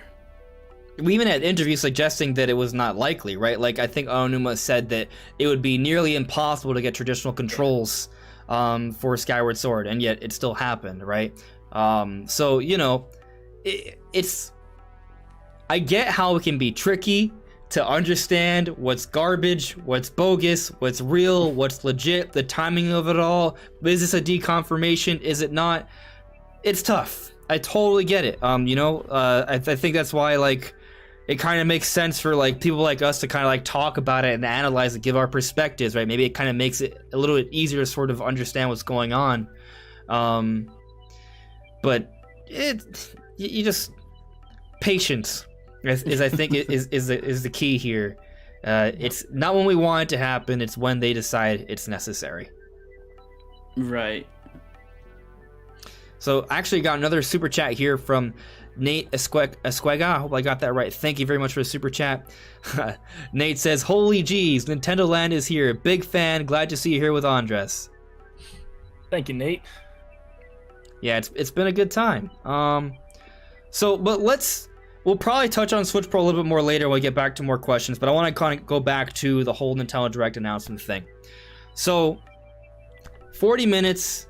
It's not the longest Direct ever. Of course, it says, what is it, like roughly 30 minutes? Roughly 30 minutes. Roughly 30 minutes could be 47 minutes, theoretically. Probably more like 44, 43, right? But it rounds to 40, I guess is the point. A lot can be done there. It really just comes down to how Nintendo decides to do it. They could have an amazing 20-minute Direct. If it's all like if it's like less like fluff and it's just like boom, boom, boom. Here's a 2-minute trailer for Breath of the Wild 2, 2-minute trailer for Donkey Kong, 2-minute trailer for Metroid, 2-minute trailer for Brilliant Diamond Shining Pearl, 30-second trailer for Legends Arceus, right? 90-second trailer for Splatoon 3. Like, they can theoretically show us like several games, and there could be a decent amount of information to get from all of that. But we'll see. But I'm not worried about the timing. It really just comes down to execution, really. Do you guys kind of agree with that? Yeah. This was hard for me because I'm one of those people that I hype irresponsibly. I'm just so excited and stuff. And for me, it has been so I felt not really as in dry, but just very slow for Nintendo the last couple of years. It just feels like I'm wanting them to just come out, show us like 4 games to get excited about again, and then we'll be good.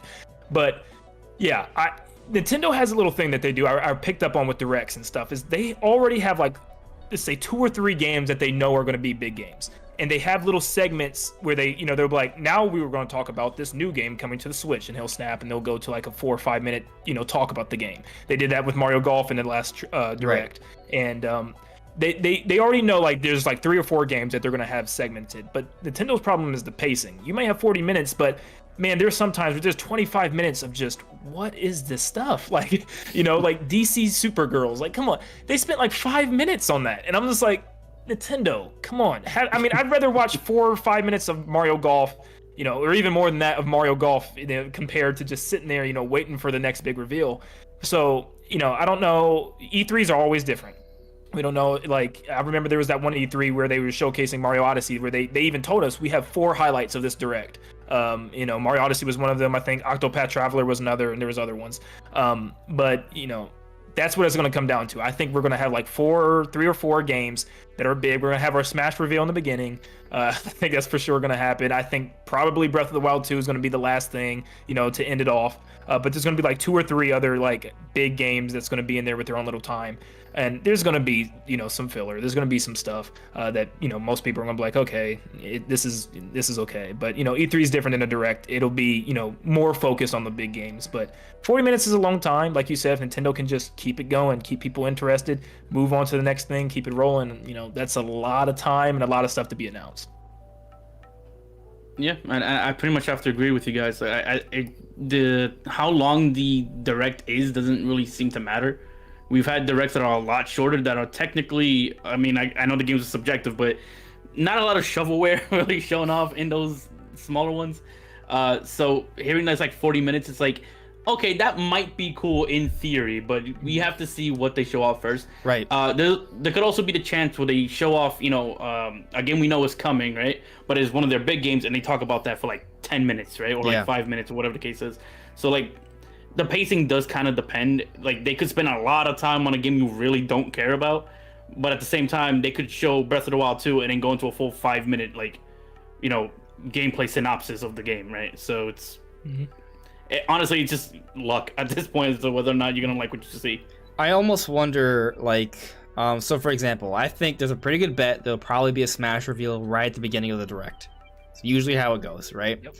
And it may not be a long trailer, and they'll say, hey, stay tuned for Sakurai Presents sometime later this month or something. They may not even say that. They'll just say coming soon, or coming like later this summer.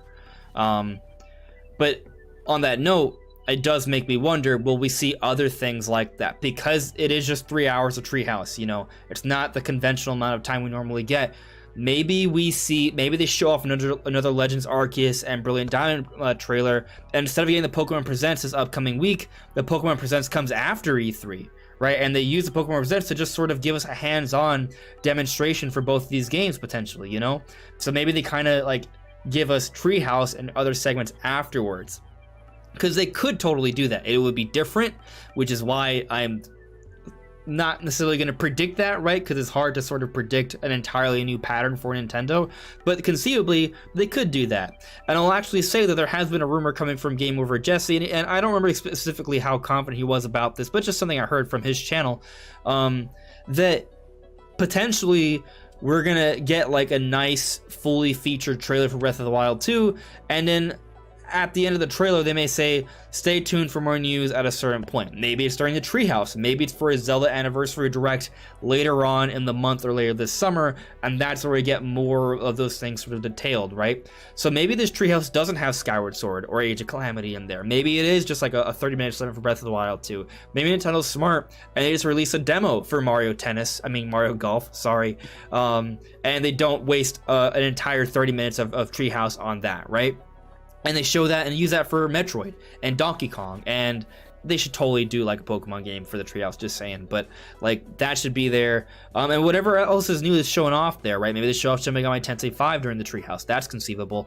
Although going back to my point from earlier, because it's at the end and we've seen these reports that third parties want to sort of showcase their stuff leading into E3, maybe we see a lot of this third party stuff before the Treehouse, and the Treehouse is purely first party or second party Nintendo stuff, there's a lot of different ways Nintendo can go about doing this for sure. But going beyond the sort of timing thing, because we can hope and pray that Nintendo does it right, but we really don't know, right? We'll see. But they say the next part is roughly 40 minutes of info focused exclusively on Nintendo Switch software. So I find that part really interesting, that they have to say exclusively on Nintendo Switch software. That doesn't mean first-party exclusive. That means just games on Switch, like, and nothing else. Why do they feel the need to specify that? There's no 3DS going on right now. They don't put mobile games in Nintendo Directs. They might have dedicated Directs for that, but it's never like in a general Direct. So there's no real precedent during the Switch generation to expect them to do anything but Switch software during a Direct. So why do they have to specify that? I took it almost in a different route, where I thought maybe they're aware of these Nintendo Switch Pro, rumors and leaks, and they're like, this is software. That's it. This is not a new Switch. This is not any hardware or anything like that. And maybe they just wanted to make an emphasis on, you're going to get some games here. Nintendo has to be aware of everybody talking about this thing. Is trending like on Twitter every day now, the last couple of weeks. So I think they know that. They've done that before. They do it with Smash all the time. They're like, you're going to get one character. The Sakurai Presents, when it's announced on Twitter, they'll say, like, this is just one character. They always say no other characters will be announced. And sometimes they do like the second tweet where it's like, hey, look, this is just about this game, right? Like, so. Yeah, they know.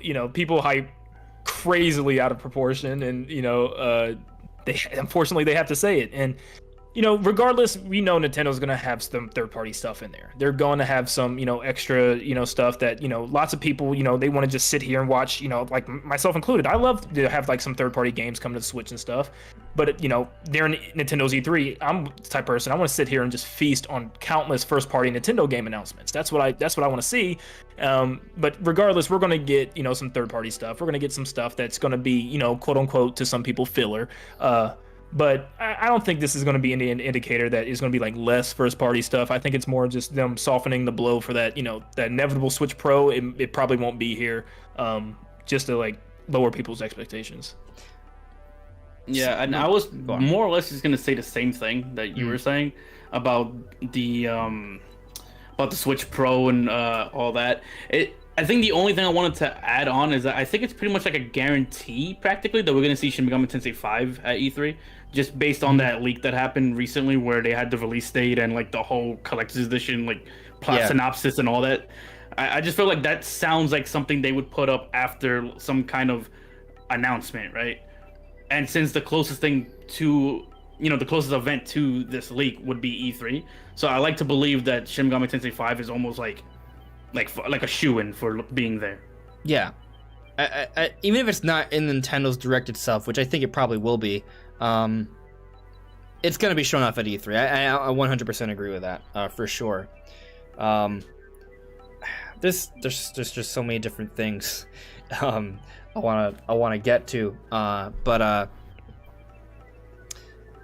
what's interesting, just kind of focusing more on that line though. Like I agree that it's Nintendo saying it's software, and they are acknowledging the sort of speculation discussion about Switch Pro, but there's kind of two ways to interpret this still though, right? One way to interpret is they're letting us know, hey, it's not going to be here, don't expect it, it's coming later, right? Or it's just they're saying that now and it's still going to be shown off beforehand, right? Like it could be one or the other. Looking at the wording though, like I could see this being afterwards, and it would be fine if they reveal Switch Pro afterwards. That's totally fine. But the problem is just that Eurogamer and Bloomberg said that the idea behind revealing beforehand was to showcase better versions of third-party software, supposedly. I don't know how necessary that actually is. Unless there's like a whole branding thing where it's kind of like the Xbox thing where it's like enhanced for Xbox Series X or something like that. Like if the trailers actually have like that logo in there, those trailers are probably made already, so they might have to take that out so last minute if Nintendo doesn't announce this yet. So that would be like the potential like sort of hiccup there for Nintendo to maybe not show it off beforehand.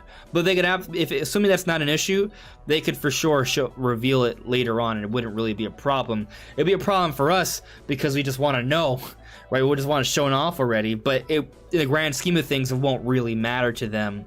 But it would be nice to know if they're going to be showcasing this game, saying, oh yeah, this game's going to be at 4K or it's going to be at 60 FPS on this system. Like, that would be something nice to sort of know about going into this.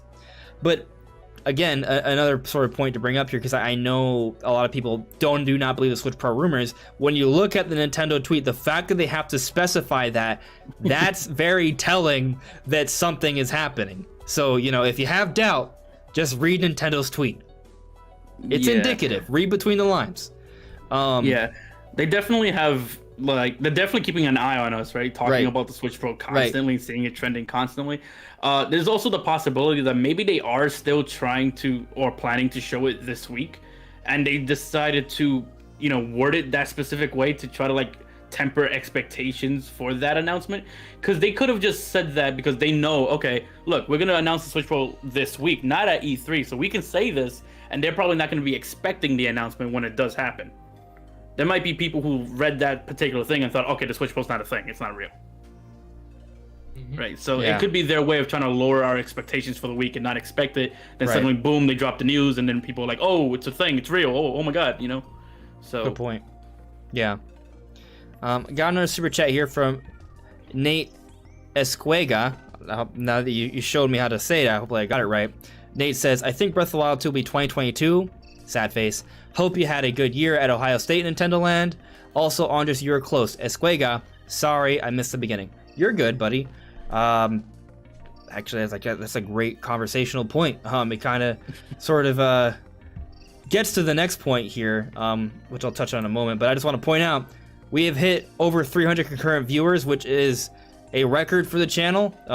Last week got to 289. I was like, whoa, that's a record. Could we potentially break 300 this week? And we have. So thank you guys for watching. Very much appreciate it. I love high scores, so that's cool. But to the whole idea about Breath of the Wild 2 2022, I want to read this part from the other part from the Nintendo tweet. They say mostly releasing in 2021, and I know a lot of people, when they saw that, they took that to mean, oh, Breath of the Wild 2 is going to be 2022, because Breath of the Wild 2 is going to be at the Direct probably, and if they're saying mostly releasing 2021, that's going to be the one game that's coming out in 2022. Maybe, but there's something to consider here, right? Technically, mostly means most of the games that are going to be here are going to be coming out in 2021. So take that into consideration. Now, obviously, there's some wiggle room here. Mostly could be like 55%, So definitely consider that, but I feel like mostly probably isn't 55. I feel like it's probably like a larger majority. But also consider that Splatoon 3, Triangle Strategy, and Legends Arceus are all three big Nintendo games that are getting published by them. They're all coming out in 2022, and I think there's a really good chance that all three are going to show up to some extent during this Nintendo Direct.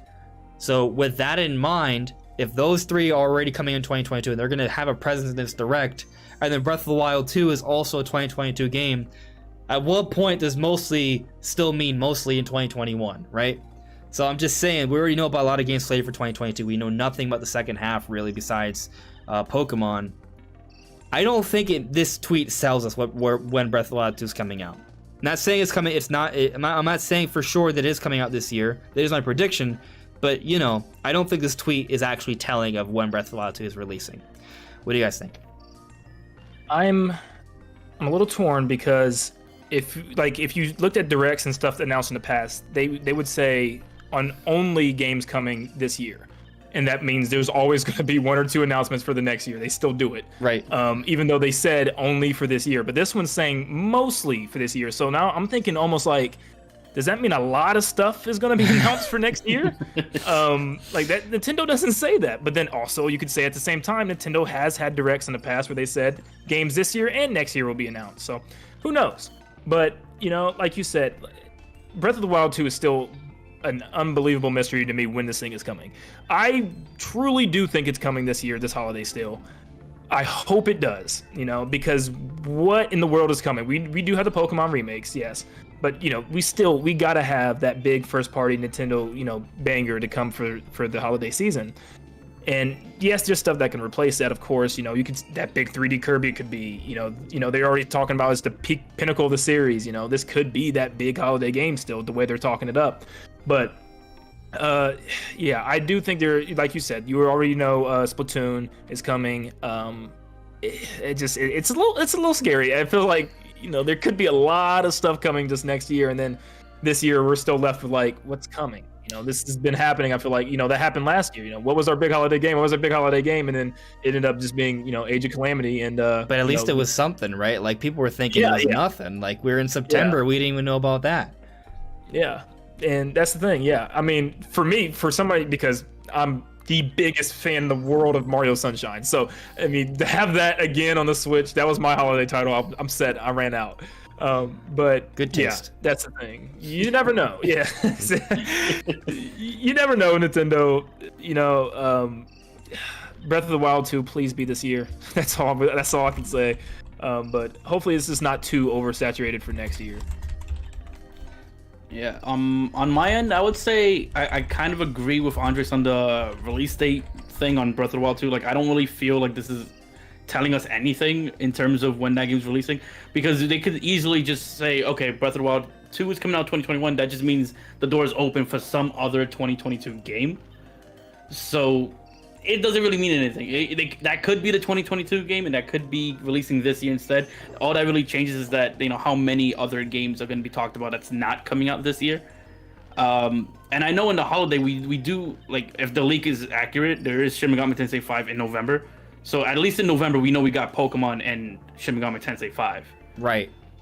But past that, it's kind of up in the air, I think, for the most part. Yeah, I'm actually really glad you brought that back up again. Because I actually, assuming that, because supposedly Shin Megami Tensei 5 is going to do a worldwide release, and if it's coming out in Japan November 11th, then maybe it's coming out everywhere else around the same time, right? Which is basically a week away from Pokemon Brilliant Diamond Shining Pearl. Very interesting, because Shin Megami Tensei 5 is a huge third-party game. It's one of the big games that we've been waiting for a really long time. It's in the same realm as Bayonetta 3 and Metroid Prime 4. Like, it was announced in that first year, that January presentation, and we've been waiting for it for such a long time. It's a huge deal. It's coming out in November, which I think is a good time for it. But it's interesting because it comes out a week before Pokemon Brilliant Diamond Shining Pearl. Which, again, I think, well, it's a Pokemon game, so it's probably going to sell like at least 10 million copies or something like that, potentially more. But I feel like it's also worth noting that it is an outsourced game. The big focus for Game Freak is Legends Arceus, so not saying they're trying to take away too much from Brilliant Diamond Shining Pearl, but I'm simply saying that Nintendo's going to do more than just that for the holiday. That's my big point here. But my other big point is the fact that we're seeing two big games like that just a week apart from each other. I think that actually might be suggestive of how kind of dense the second half of the year is going to be. I know I'm hyping things up here, but I'm just pointing out reality at the same time. Those are two major games that are a week apart. Why are they a week apart? If we're not getting big things like a Breath of the Wild 2 or a Mario Kart for the holiday, why not space things out a little bit more? Consider this, 2019 was a really dense period for games. If we go between like June and November, there was just a ridiculous amount of published Nintendo titles. I'm going to list them. Most of them, at least. Mario Maker 2, Fire Emblem Three Houses, not in no specific order, Astral Chain, Demon X Machina, Dragon Quest XI's, which was published by Nintendo, Link's Awakening Remake, Luigi's Mansion 3, Pokemon Sword and Shield. I am pretty sure I missed some things, but that's already 9 in 5 months. Like, it was a dense period. So we could be looking at a very similar situation this time around as well. So conceivably we could get some big stuff. I think Breath of the Wild 2 actually could still kind of make it out for 2021. I know most people think otherwise. Most people do. But when I just look at, excluding what people think, like just looking at, like, I guess the facts, right? Or it's not entirely fact because Switch Pro isn't confirmed yet. But according to Bloomberg and Eurogamer, Switch Pro is coming out September or October. If you look at the history of hardware releases from Nintendo, it's always paired with Zelda. Switch, Breath of the Wild. Switch Lite, Link's Awakening Remake. Literally the same day, okay? Nintendo Wii, Twilight Princess. New Nintendo 3DS, Majora's Mask 3D. They even used Skyward Sword to help push the Wii Motion Plus. There's a pattern.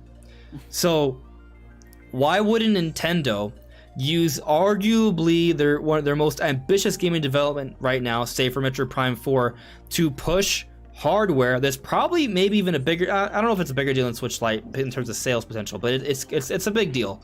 It's gonna be a 4K capable system. Why wouldn't they use a game like that to push hardware?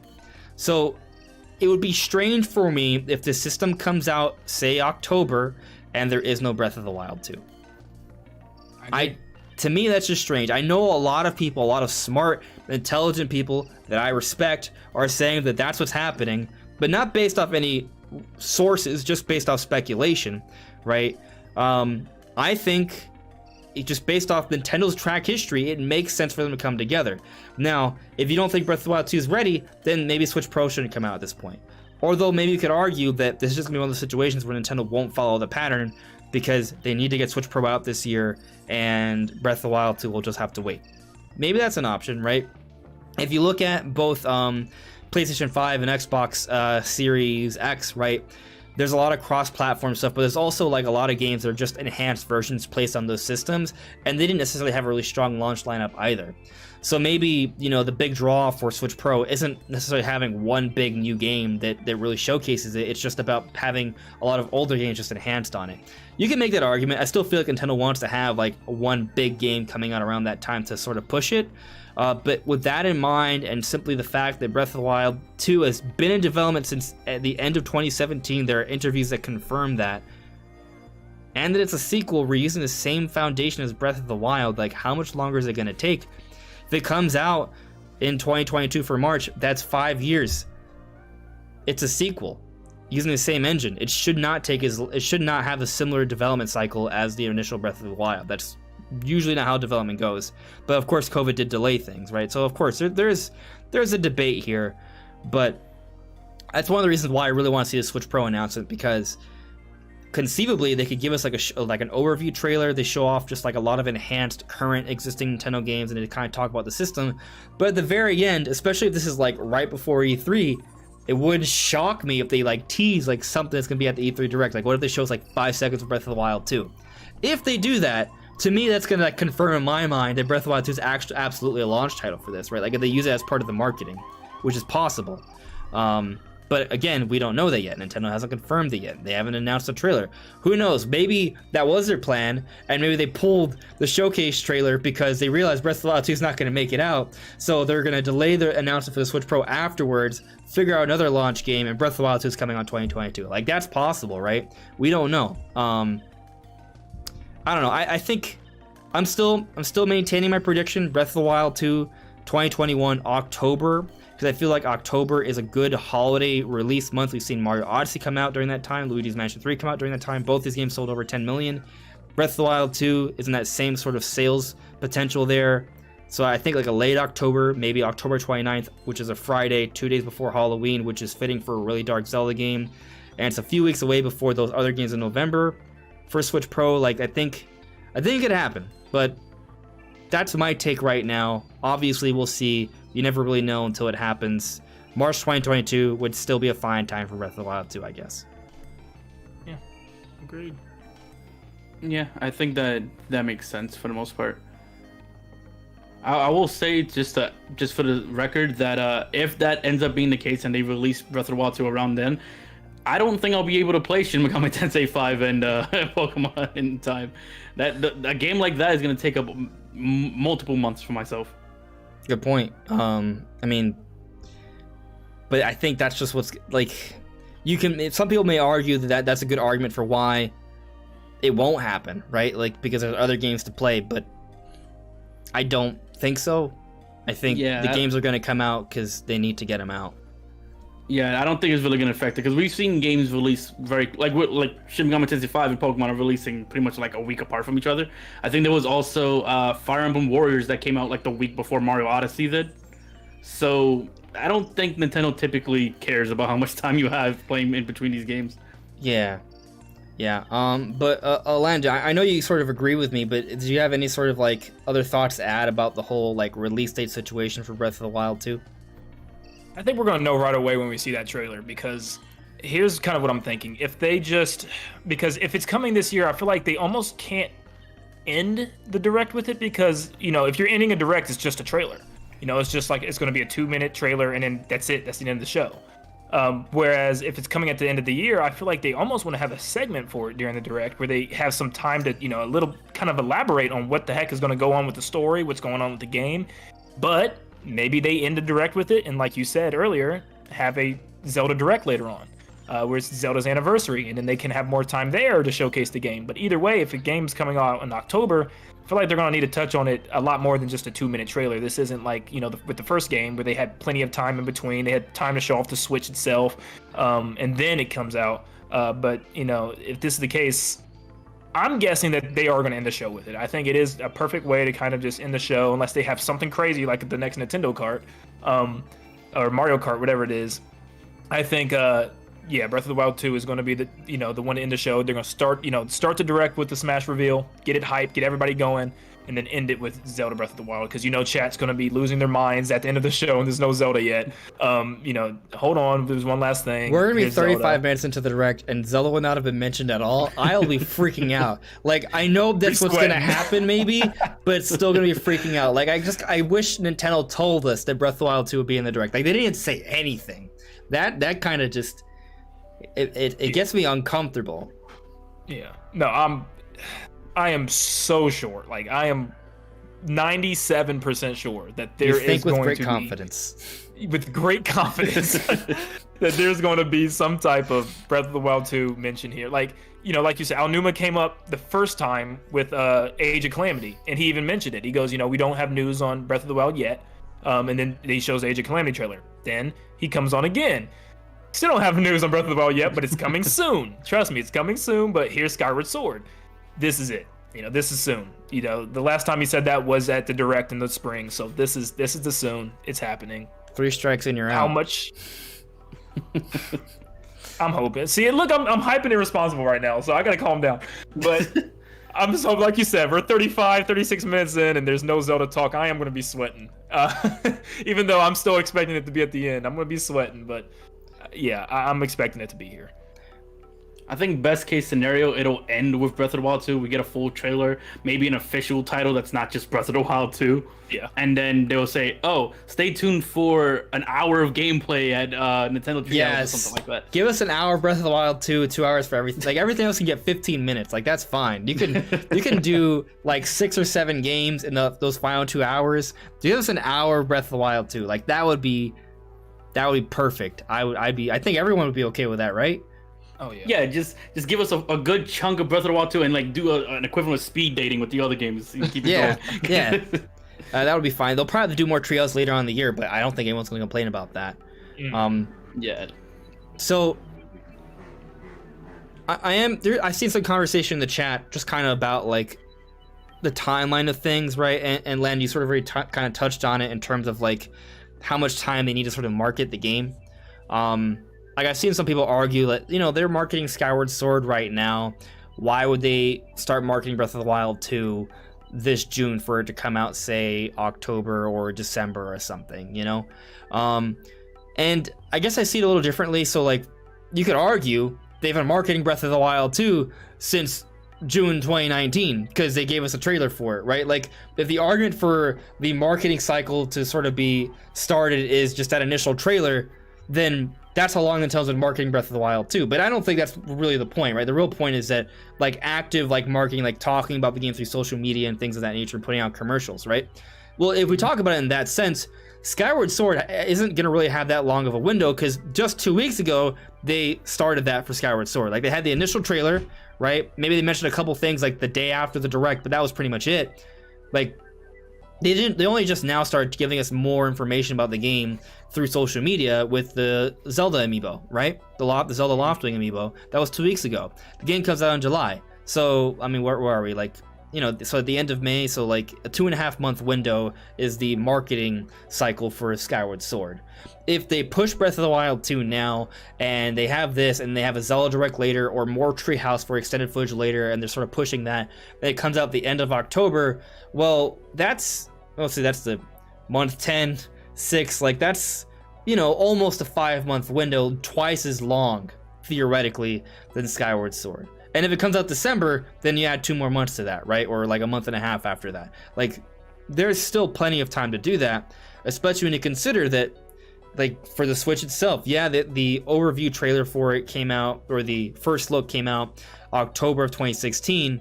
The big presentation was January, and the game and the system and Breath of the Wild came out the beginning of March. So, you know, I don't really think this whole like idea of Nintendo needs like months and months to sort of market and push a game. Not really. 3D All-Stars was like 1 or 2 weeks, and that was like the best-selling game of the year, save for like Animal Crossing. I don't know. I that's my take, but how do you guys sort of feel about that? Do you guys think that Breath of the Wild 2 needs like a really long sort of like marketing window, or not necessarily? I don't think it needs a long window, but it definitely does need a blowout, because for the first time ever, Nintendo had an E3 presentation on just that game. I mean, you know, Treehouse and all was all Breath of the Wild, and you know, they know, you know, like Skyward Sword is a little different. You know, it's essentially a port of a Zelda game that came out on the Wii, and where they know this is going to be the game, you know, that people have been waiting for. They know how big this is. They know that they need to have some time to really blow this out. And I'm like, if they did all that for the first game, you know, whole E3 presentation for that game, they definitely need to have something. Now, I don't think the time span matters at all. Goodness gracious, look last year. I know COVID impacted a lot of things, but Paper Mario, let's take that for example. That just shot out of nowhere and released in 2 months. So I don't think it matters the timeline at all. Nintendo will find times to, you know, show this stuff off, but it's just, you know, when are we going to get there? Is this going to come during, you know, the anniversary presentation that, you know, they might have, or is this going to be, you know, a chunk of E3? Or are they going to have just a direct for the game itself afterwards? But yeah, you know, if it is, like you said, coming out in October, the end of October, that's plenty of time. There's plenty of time for them to have a presentation. I don't think the time matters at all. But it does matter, you know, is it coming this year? I hope it's coming this year. And if so, we are definitely going to get some type of big blowout of the game beforehand. Yeah, I pretty much have to agree that I think it's more so just how much of the game they show off. Like I don't think they can show like a small teaser and then expect people to get hyped off of that enough to buy it this October. Like they would have to have like this huge blowout. I don't know if they necessarily have to match what they did essentially with the first Breath of the Wild, because I feel like the hype from how much people love the first game is gonna carry it on to the second game more or less. So there's gonna be people who are gonna buy Breath of the Wild 2 regardless of what they show because of the first game. So I feel like they don't have to. It's not really needed, but I don't see them not doing that. I feel like they're gonna make it a big deal regardless. Mm-hmm. So you know what's something else that's sort of interesting? Because we saw the Horizon Forbidden West gameplay demonstration last week, right? About not that long ago, and the game's been slated for 2021 for a while, and recently we just got God of War pushed to 2022. So if Sony's pushing God of War to 2022, and Horizon Forbidden West is still slated for 2021, like, is it going to get delayed as well? Is it going to stay in there? But what kind of fuels this fire even more is because we just got this gameplay demonstration, and they didn't give a release date for the game. They didn't give us any sort of solid dates there, but they didn't delay it either, right? Still slated for 2021. But, you know, I was listening to Jeff Grubb, who is a sort of a known sort of journalist who has sources and all of that stuff, and what he sort of said about that is that it has to do with Sony waiting on other parties before they give a specific date for their game. And I remember he even put out like a tweet like a while back, just kind of making a joke. Like he put out like this sort of like image of Aquaman, I want to say, chasing like Batman, or was it Superman from behind, right? And it was just sort of alluding to the idea that Breath of the Wild 2 would be sneaking up on Horizon Forbidden West, the same way Breath of the Wild came out right after Horizon Zero Dawn back in 2017. Like they were a month separated from each other, and Breath of the Wild did overshadow Horizon. Like it impacted it a little bit. So maybe one reason why Sony hasn't actually put out a release date yet is because they're kind of waiting on Nintendo to blow open the doors on Breath of the Wild too. You know, because then so they can try and maybe position Horizon a little bit better so it isn't overshadowed by Breath of the Wild 2. Yeah, I could definitely see that being the case, especially because I think Horizon was even like a week apart almost, maybe like slightly longer. I'm not entirely sure. You could be right, because I think March 3rd was when Switch and Breath of the Wild came out, and like Horizon came out like at the end of February. Like that sounds right. Yeah, like they were really close to each other, and I have to agree on the overshadowing part too, because I remember I had certain friends of mine that, you know, they owned all the platforms, and they had played Horizon, and then when they played Breath of the Wild, they said that it felt like that game ruined Horizon for them. So I think there is some credence to that. That they're probably like trying to keep an eye on things. And I know Microsoft, there was like this internal, I don't know if it was like an internal memo or something for Microsoft, but they initially thought the game was going to release last year. Yep. Breath of the Wild, right? Yeah, they thought Breath of the Wild 2 was coming out last year. Yeah, but they also thought Bayonetta 3 and Prime 4 were coming out last year too. And showing away Tensei 5. Well, hey, their information may not be accurate, but the main point is that they are clearly keeping an eye on them for the most part. Theory. And I think it'd be weird if PlayStation wasn't. Theory. All 4 of those games were going to come out holiday 2020, but COVID delayed all of that. Nintendo was like, you know what? We're going to take a break for a year. Pushed everything up, and all 4 of those games are coming out this year. I don't believe that, but, you know, Shin Megami Tensei 5 is confirmed. We got 3 others. I think Breath of the Wild 2 and Bayonetta 3 could conceivably come out this year. The only one that I don't expect is Metroid Prime 4. I mean, what's the phrase? Hype responsibly, right? Because yeah. I don't think we're all saying that all those games are going to come out all at the same time. But same day, actually. I mean, it's going to be a big pack. You see, that's what it is going to be. It's going to be the Switch Pro releasing and all 4 of those games releasing with the Pro. Yeah, for $500, you get all of them bundled in. And a new Pro controller that has, like, glowy green swirls inside. I really want that, by the way. That would be like, that's a good idea. If you don't have like a Zelda exclusive like Switch bundle, have this like a Breath of the Wild 2 themed Pro controller. Like that would just have it glow that green. I've talked about it before, but I really want it. Give Skyward Sword the Joy-Cons. They got the Joy-Cons, you know what I mean? Yeah. And then when they announce Breath of the Wild 2, give them the Pro controller. That way, you know. It makes sense. Yeah. So yeah, there was another super chat actually I missed from Takers. Thank you very much, Taker. Mario at E3, Super Smash Brothers Moonshine. There you go. Mario exploring the world, drunk on moonshine. I mean, we got Bowser's Fury with 3D World in February, right? And we're getting Mario Golf in June. I mean, conceivably we get another Mario game coming. I mean, there's actually one that I believe is coming, and that is a sequel to Mario Rabbids Kingdom Battle. There's a lot of interviews from Ubisoft suggesting that. I've personally heard some things. I don't know if it's exactly that, but I'm just connecting dots here. I feel like there's a good chance that could be around the corner. Conceivably, it's shown off at E3. Conceivably, it comes out this year.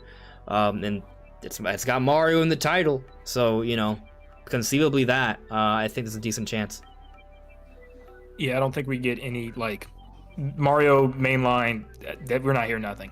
As somebody on like for my channel, I cover Mario like aggressively. I mean, I detail everything. Mario is just my forte, and I look into everything regarding, you know, when the next Mario might be, because I think I played Mario Odyssey maybe 10 times or something crazy. Nice. All the moons and everything.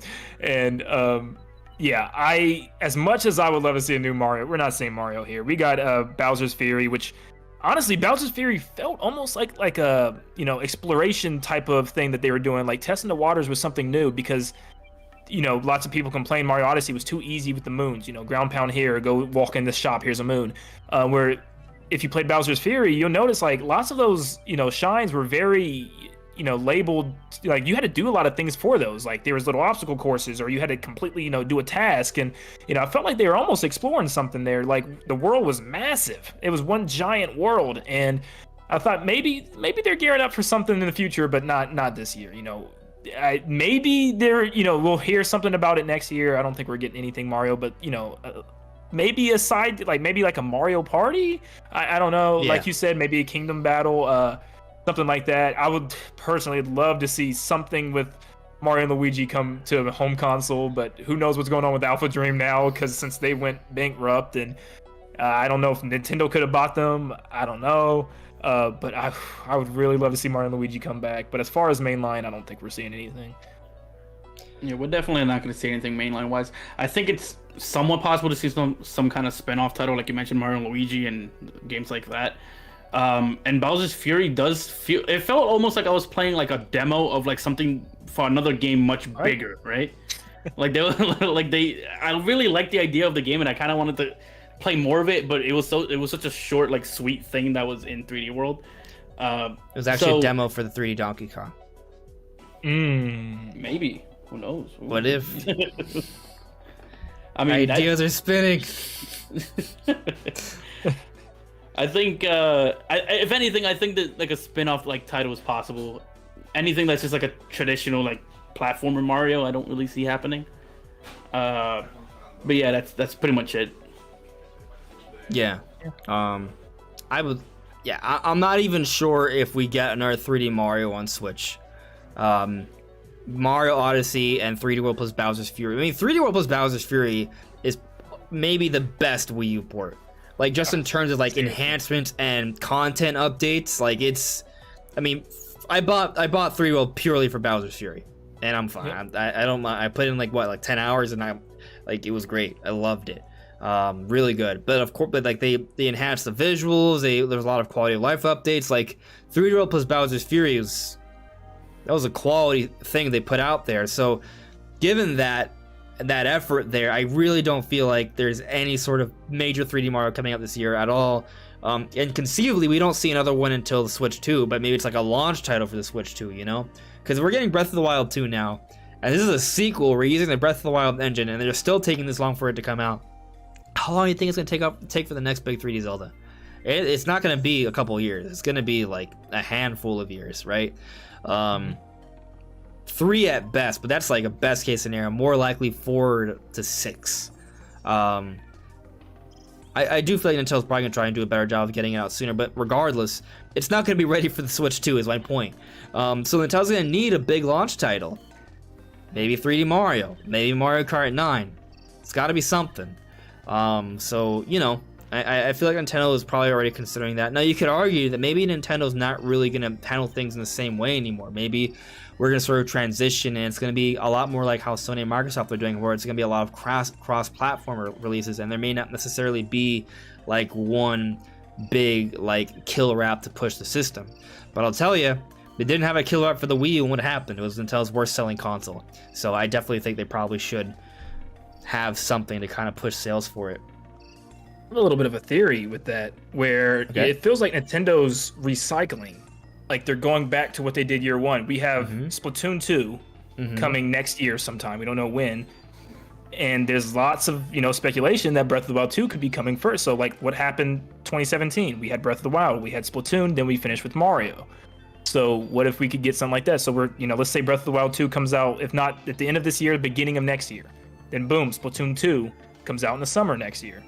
Mario Odyssey 2, or whatever the next big Mario game, holiday next year. So, I mean, personally, I would lose my mind. That'd be amazing. But, I mean, I don't know. Yeah, it's an interesting point where, like, what if Switch Plus Pro is more than just a mid-gen refresh? Like, all Switch games still are compatible with it. Like, it's still, like, any new Nintendo games will come out on base Switch.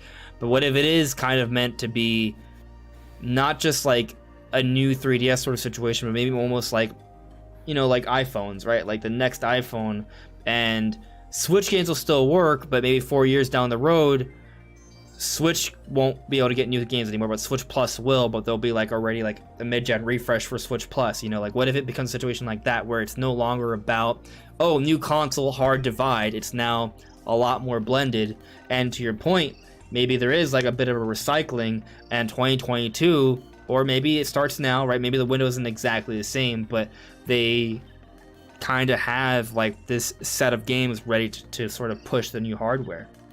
Yeah, and you have Donkey Kong and Kirby rumors, and look, I mean, Kirby came, what was it, the second year of the Switch, and I think Donkey Kong was there too with its remake or remaster or port of Tropical Freeze. So, I mean, it's just almost like it's all kind of adding up again. I mean, right. And I don't know. To that point, right? Monolith Soft has been developing something since 2017. The new IP, like, so that's right around the corner. There's also, we talked about earlier, the team that made Mario Kart 8 and ARMS. They also, last game they came out with is 2017. So there are a lot of things lining up here. Now, I don't think that necessarily means that for sure this theory is right, but I do think it means that we are at that point where we're getting like the next big wave of super awesome AAA Nintendo titles, right?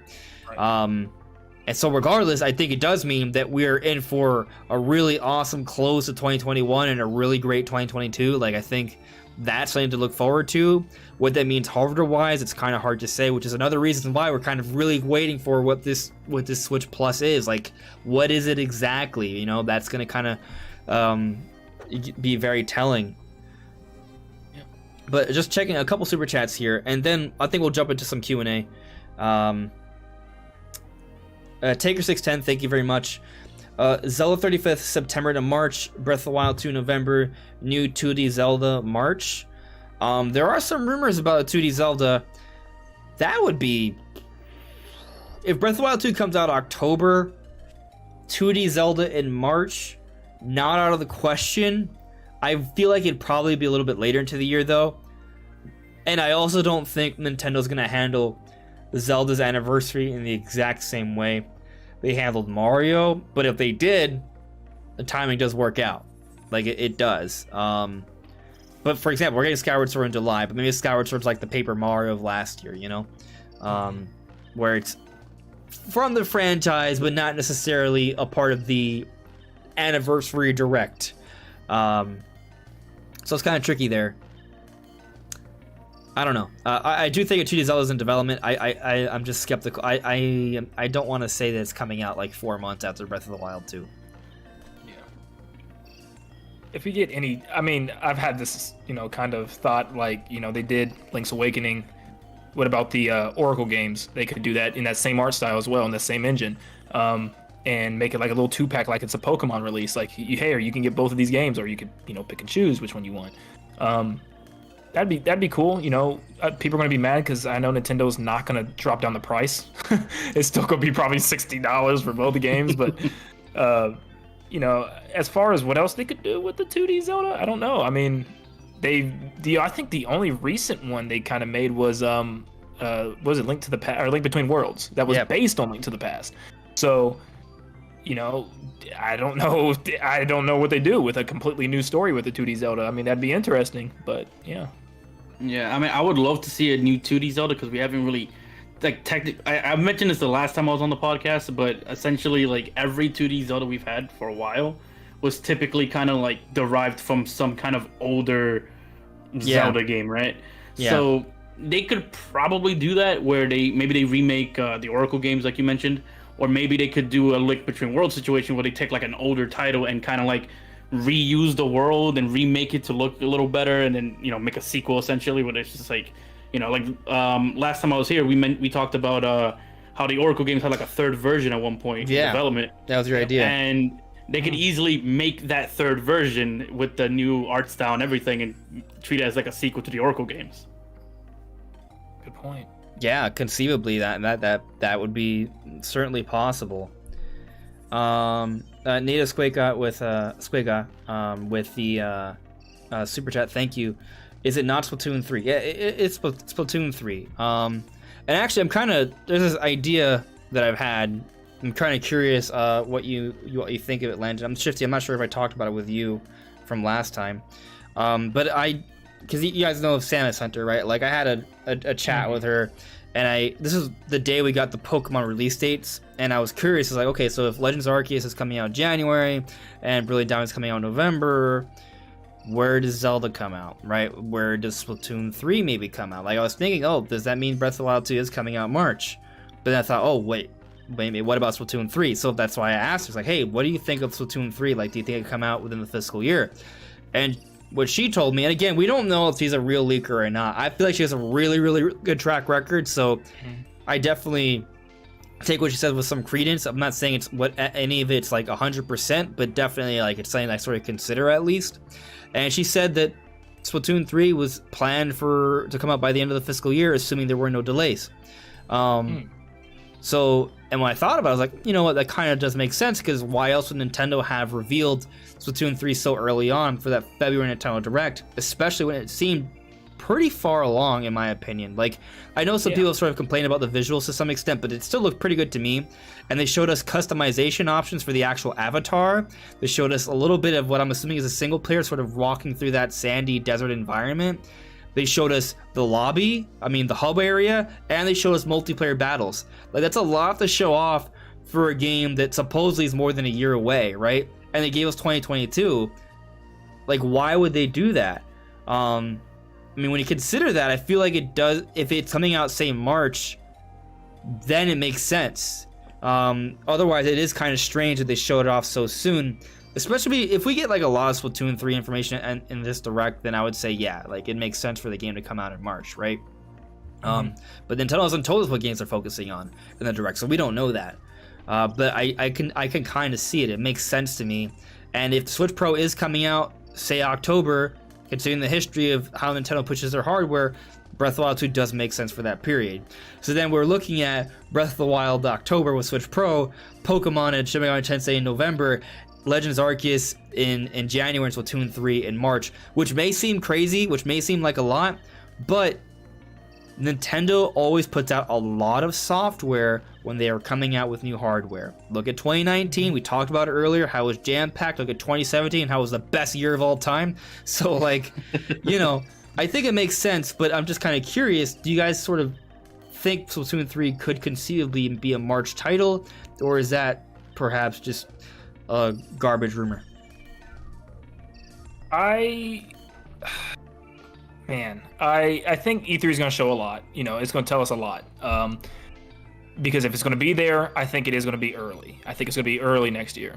But if it's not at E3, and I'm actually going to go out and say it, I don't think it's going to be here, because I think when Nintendo does announce these games for the next year, they don't really elaborate on them a lot. They just, the purpose of them, showing off games for the next year is just to tell you it's coming. They did that already, and I think there's going to be a couple games this E3 that they're going to say is just coming, and that's just for them to kind of put out, because it's been a while since we had a proper slate as to what's coming out because of COVID and stuff. So there was months where we had no clue what was coming, and now Nintendo's finally properly getting back on there, getting games ahead of time announced. But yeah, I think the only way we possibly see anything at E3 is if there's a crazy new mode that they absolutely have to show off. And once again, I'm getting hyped because one of my biggest Nintendo wishes ever has been to have some type of Splatoon Battle Royale or something, where it can continuously be updated, be like the new Smash, where we'll have seasons, battle passes, stuff, to continue to upgrade your character or stuff, and just play nonstop. Map changes. I just look at like all these multiplayer maps just brought together into one big battle arena.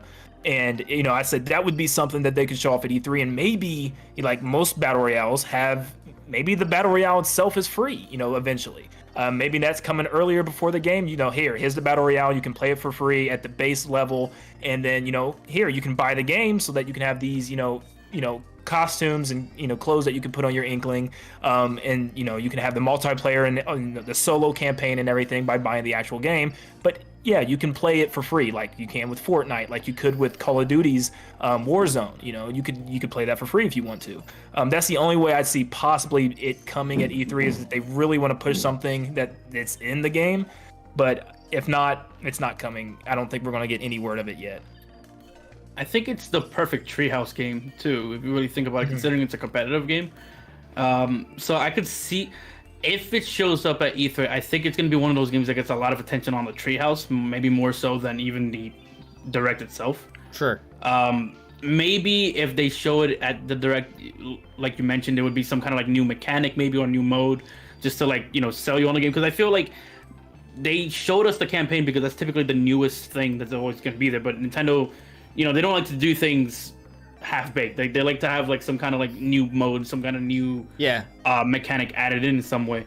So I could see them showing off a new mode, or maybe some new maps, or whatever the case may be, and then having like a Treehouse segment where they have like maybe some of the employees like play against each other or something like that, to kind of like really drive home the fact that this is not a DLC, that this is a full-fledged sequel that is deserving of like, people's time and money. Say it's a sequel to Splatoon. It's a port of Splatoon 2. Yeah, I mean, I don't know. I feel like when Nintendo comes out with a competitive title, or a game that's meant to be competitive rather, it feels like the kind of game that gets a lot more attention at Treehouse than you typically would see from other games. Yeah, no, that's a good point. I think, I mean, if we're gonna see it at E3, they're gonna probably, well, they might not tell us a release month actually, because we already know the year. I think this would be too early to tell us the release month, right? Like maybe September we learn about the release month if it's a March title. But if we get like a whole bunch of footage at the Treehouse, or if it gets another like extended trailer where it's a new sort of feature showcased, then yeah, I think that's sort of the tell. Like if we get a big update on it, then yes, I think March is a good sort of prediction for that game. It's the kind of game that makes sense to close out a fiscal year. 10 plus, it's 12. Splatoon 2 sold 12 plus million, and with the enhanced online servers, like Nintendo might want to get that out to close the fiscal year. It doesn't have to be Breath of the Wild 2, so it could be that. But if there is no major updates, then I would probably side with maybe more of a summer release, or like, yeah, summer. Summer was my initial expectation until I spoke to Samus Hunter about it. So, you know, yeah, I think that makes sense. But let me just, is there any like specific points you guys want to like touch on before I kind of just go through the chat real quick? I don't know. I'm going through my little predictions now. I'm trying to see if there's any last thing. I think I'm excited. I mean, we touched on the big IPs. Like I said, I think the only thing I guess we could touch on is this Kirby, since we kind of, you know, Sure. dove into Donkey Kong a lot. Yeah, like I said, I do think it's going to be, you know, the 3D Kirby. And like you said, there's probably going to be little, you know, smaller ones sprinkled in. Nintendo loves their like Kirby Fighters, Kirby Blowout Blast, or whatever. Yeah. But like with Blowout Blast, that was a step into 3D. You know, they were testing the waters, and then they had that. Was it the Kirby Battle Royale? I think it was, where it was a 3D fighting Kirby game, kind of. So I'm like, yeah, they were testing the waters with it. You know, they tested it with just Kirby, then with copy abilities, and now it's time to put it all together. You know, and they talked about how ambitious, you know, the way they hyped it up. Can a just regular 2D Kirby game be super mega ambitious like that, or Like Star Allies, pinnacle of the series? Yeah, Star Allies was already like visually impressive, right? Like I feel like it's the best looking Kirby game we've ever seen, right? Star Allies, Yeah. but it was a side-scrolling Kirby game.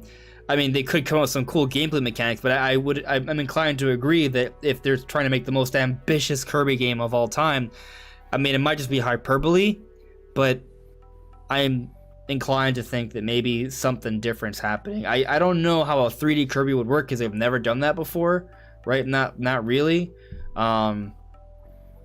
But definitely, I at least agree that something bigger than usual for Kirby is on the way. Yeah. It's gonna be the Breath of the Wild of Kirby. Oh man. Getting tired of that. I think the only thing I could think of that wasn't really mentioned that could show up is probably a Fire Emblem remake. Yeah. Yep. Like an older Fire Emblem game being remade or somewhere. I think there was a rumor at one point about like a Path of Radiance, Radiant Dawn kind of like situation. So maybe that. I just feel like after the remake they put on the 3DS, I feel like they kind of want to keep doing that. I especially with the way the game was titled. Like, I don't know, maybe it's just me, but like my impression of hearing Fire Emblem Echoes and then a subtitle after that gives me the impression that Echoes is like a series of remakes or something. Yeah, another Echoes game. That'd be pretty cool. Yeah, like, and if they use the Three Houses engine, oh man, that'd be sick. Like kind of polish it up a little bit, because I know like the textures are like a little bit muddy and stuff like that. I would really like to see that. I mean, if we look at like how they handle the 3DS, the 3DS had like at least 3 Fire Emblem releases. Yeah, there was Awakening, Fates, and Echoes. Yeah, so I mean, with that in mind, like, what year are we on Switch? Like, we only got one main Fire Emblem. Like, I think there should at least be one more. Maybe they do get to 3. I'm not sure, but like, there should be one around the corner, because Three Houses was in 2019. I think it's about time we get the next one. And I mean, if it's not this year, it's definitely next year for sure. Yeah. Like I don't even really expect it for this year, honestly. Just an announcement, maybe. Yeah, like maybe we'll get an announcement. Maybe it'll be that one more game, or maybe it'll just be one of the few 2022 games they would announce. But I think like it's possible, because I remember when Fire Emblem Fates was announced and being really surprised that there was already another Fire Emblem game releasing on the 3DS. So yeah, somebody that's not even like I cannot tell you really anything about Fire Emblem outside of Smash. But I mean, as somebody like that, I can tell you that I am almost 100% sure we'll see something here, because like you said, like when was the last, when did Three Houses come out again? Was it 2018 or 2019? 2019? Yeah. Okay. Like yeah. August or September. Oh, I think July 2019. Okay. So yeah, like a remake just sounds right. It just sounds like you would see something like that here. But yeah, I'm expecting it. I'm expecting something. Makes sense. So I know I said we're gonna get the chat. We're gonna do that. We're gonna close out the podcast with some Q&A with the chat. Len, I don't know like what your time is. So if you feel like we're running late, you just let me know. We could close things out. We talked about Metroid earlier, right? I feel like we were definitely vibing with that. You know, the Samus and Fortnite thing, that makes a lot of sense. And the 2D Metroid makes a lot of sense. Like that's like a this year thing.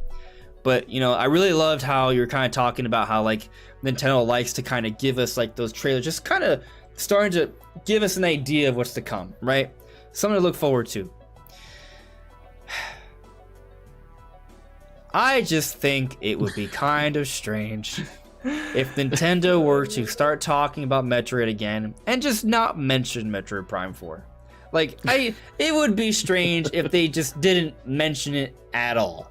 You look at what happened when they revealed Age of Calamity, right? Yeah. Aonuma had to mention the sequel to Breath of the Wild. He also had to mention when he brought up Skyward Sword. Breath of the Wild 2 and Metroid Prime 4, I feel like are in very, very similar. I love to compare the two, or Breath of the Wild, I should say. So remember when they had to delay Breath of the Wild and they put out like an actual video on YouTube where it's only happened twice Nintendo's done this, where they put out a dedicated video to give an update on the game, and they're like, hey, we're sorry, we're trying to make this the best game possible, but it's gonna have to come out a little bit later. The only other time Nintendo has ever done that is for Metroid Prime 4. So to me, what that tells me is that Nintendo holds Metroid Prime in a similar esteem to the mainline Legend of Zelda. What am I getting at here? Metroid Prime 4 is a huge, ambitious project. It's going to be one of Nintendo's biggest, most expensive games ever. It's going to be a Game of the Year candidate kind of game. They want it to sell well, so they're treating it with great care. But with all of that in mind, they probably feel like they have to mention it, similar to the way they always have to mention Breath of the Wild 2 when they have an update for the series. So at the very, very least, again, this is my speculation, could be wrong, don't kill me with pitchforks and torches if I'm wrong here, but I am predicting at the very least we get a mention of Metroid Prime 4. They say at the very least, they say, hey, something along the lines of, hey, we understand you guys are waiting for this game, development's going really well, stay tuned for more updates in the future, but until then, we have something else very special to show you.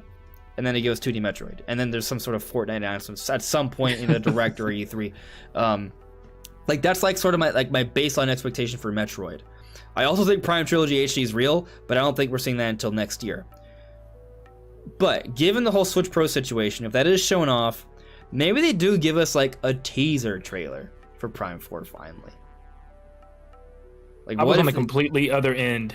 I was like, nope. Like you're kind of bringing me up now. You're kind of, and I kind of mad at you for it because now I'm getting too hyped. I'm throwing two different angles here. Like mention it, but no footage, right? But then there's the other possibility that they do give us a teaser.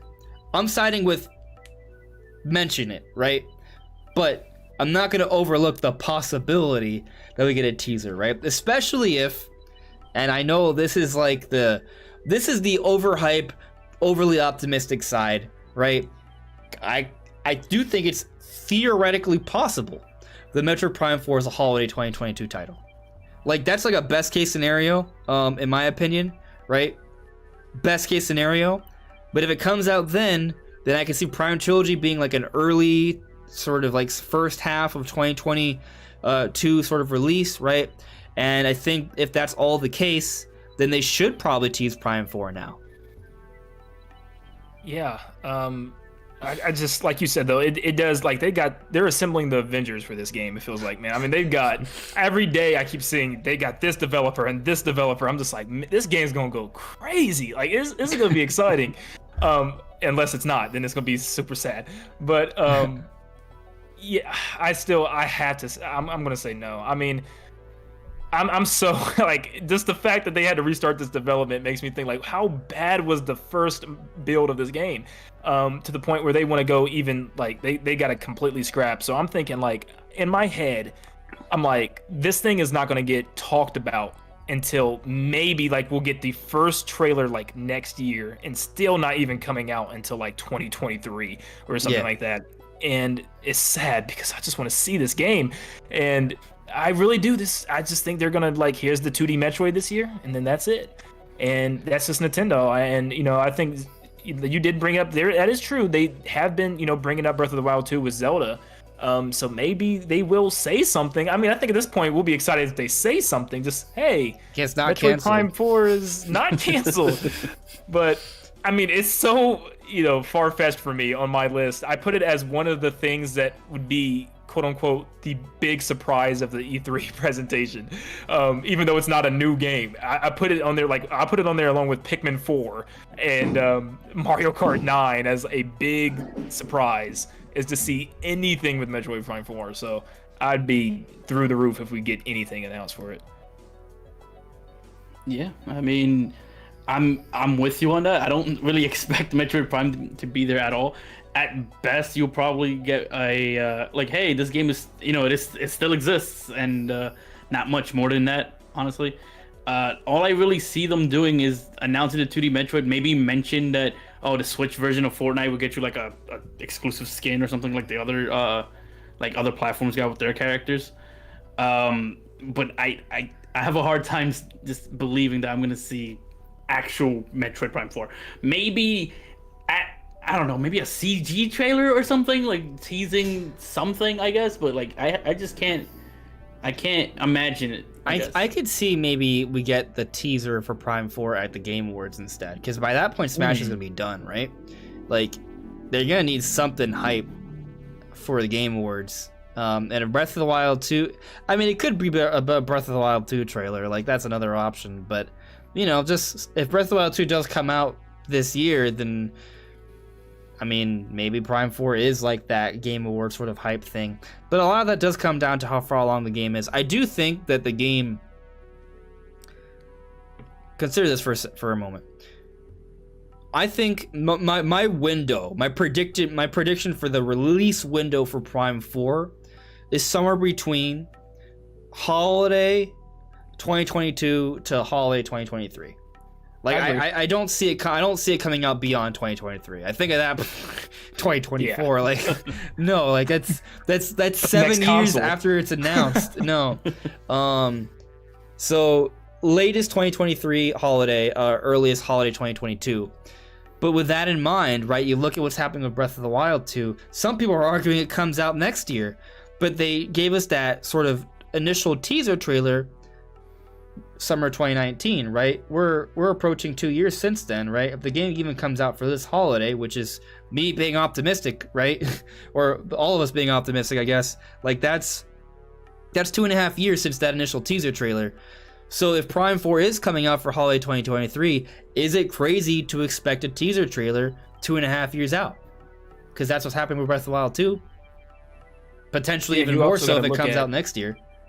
Yeah, and I guess you could also look at, because we got the teaser trailer for Prime 4 in the first place, but then that technically got, reworked and scrapped. So technically we haven't gotten anything if you look at it like that. So maybe we get our quote unquote actual first look here. It's like a new updated logo or something. But I don't know. It has blue flames. Yeah, right. But no, I get it. Yeah, we could definitely, who knows? I don't know.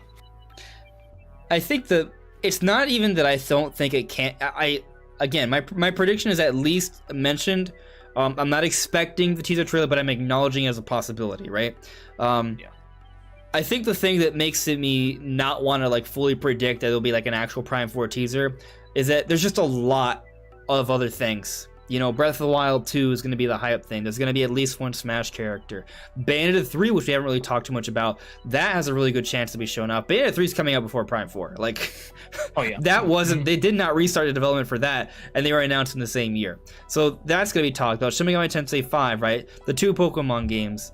Maybe Fire Emblem, maybe Kirby, maybe multiple Kirby games, maybe Mario Rabbids Kingdom Battle, right? Maybe another Sonic game, or at least they'll show Sonic Colors again. Donkey Kong, Metroid, a whole bunch of other things that we don't know about. Like, there's just a lot of Pikmin 4. Like, there's just a lot that could be there. A lot, and like half of that are things that we sort of expect for this year, right? Or within like the next year or so. So like, because of all of that stuff, and it is just 40 minutes. As much as I want to see the Prime 4 teaser, and it could happen, I'm more inclined to think just a mention. Yeah, I agree. Yeah, I think a mention is right, especially since I'm pretty sure they're gonna want to, focus on the 2D Metroid first. Yeah. Another thing to consider is that if Samus comes to Fortnite, that would be 3 Metroid announcements at E3. I feel like maybe you stick to 2 or 2.5. Yeah. The half being that it's not canceled. Yeah, like it definitely seems like a bit much because they could only fit so much in 40 minutes, right? Like, I know 40 minutes is a lot, but we also did talk about, like, there's probably going to be a bunch of stuff that you just don't care about or is not what we're talking about at all in this podcast. So having, like, 3 Metroid announcements back to back, like, that, I don't know. that seems a bit, like, asking for a lot. So I do think it's just going to be the 2D Metroid and then maybe the Fortnite announcement. And then maybe we'll see the teaser at the Game Awards. Yeah. Is there anything else you guys want to touch on before we just jump into the Q&A? I think I'm good. Yeah, I think I'm good. Cool. All right. So I know you guys threw a lot of questions at me throughout the discussion. I'm sorry I can't get to them all. I will try to get to a lot of them though. So let's see. I'm kind of like scrolling up because I know there's like some that happened in the past. I'm not gonna be able to get them all, but oh hey Birdman. So Birdman, I've been meaning to do this. You are a moderator now. Been modded. Thank you, buddy. Let's see here.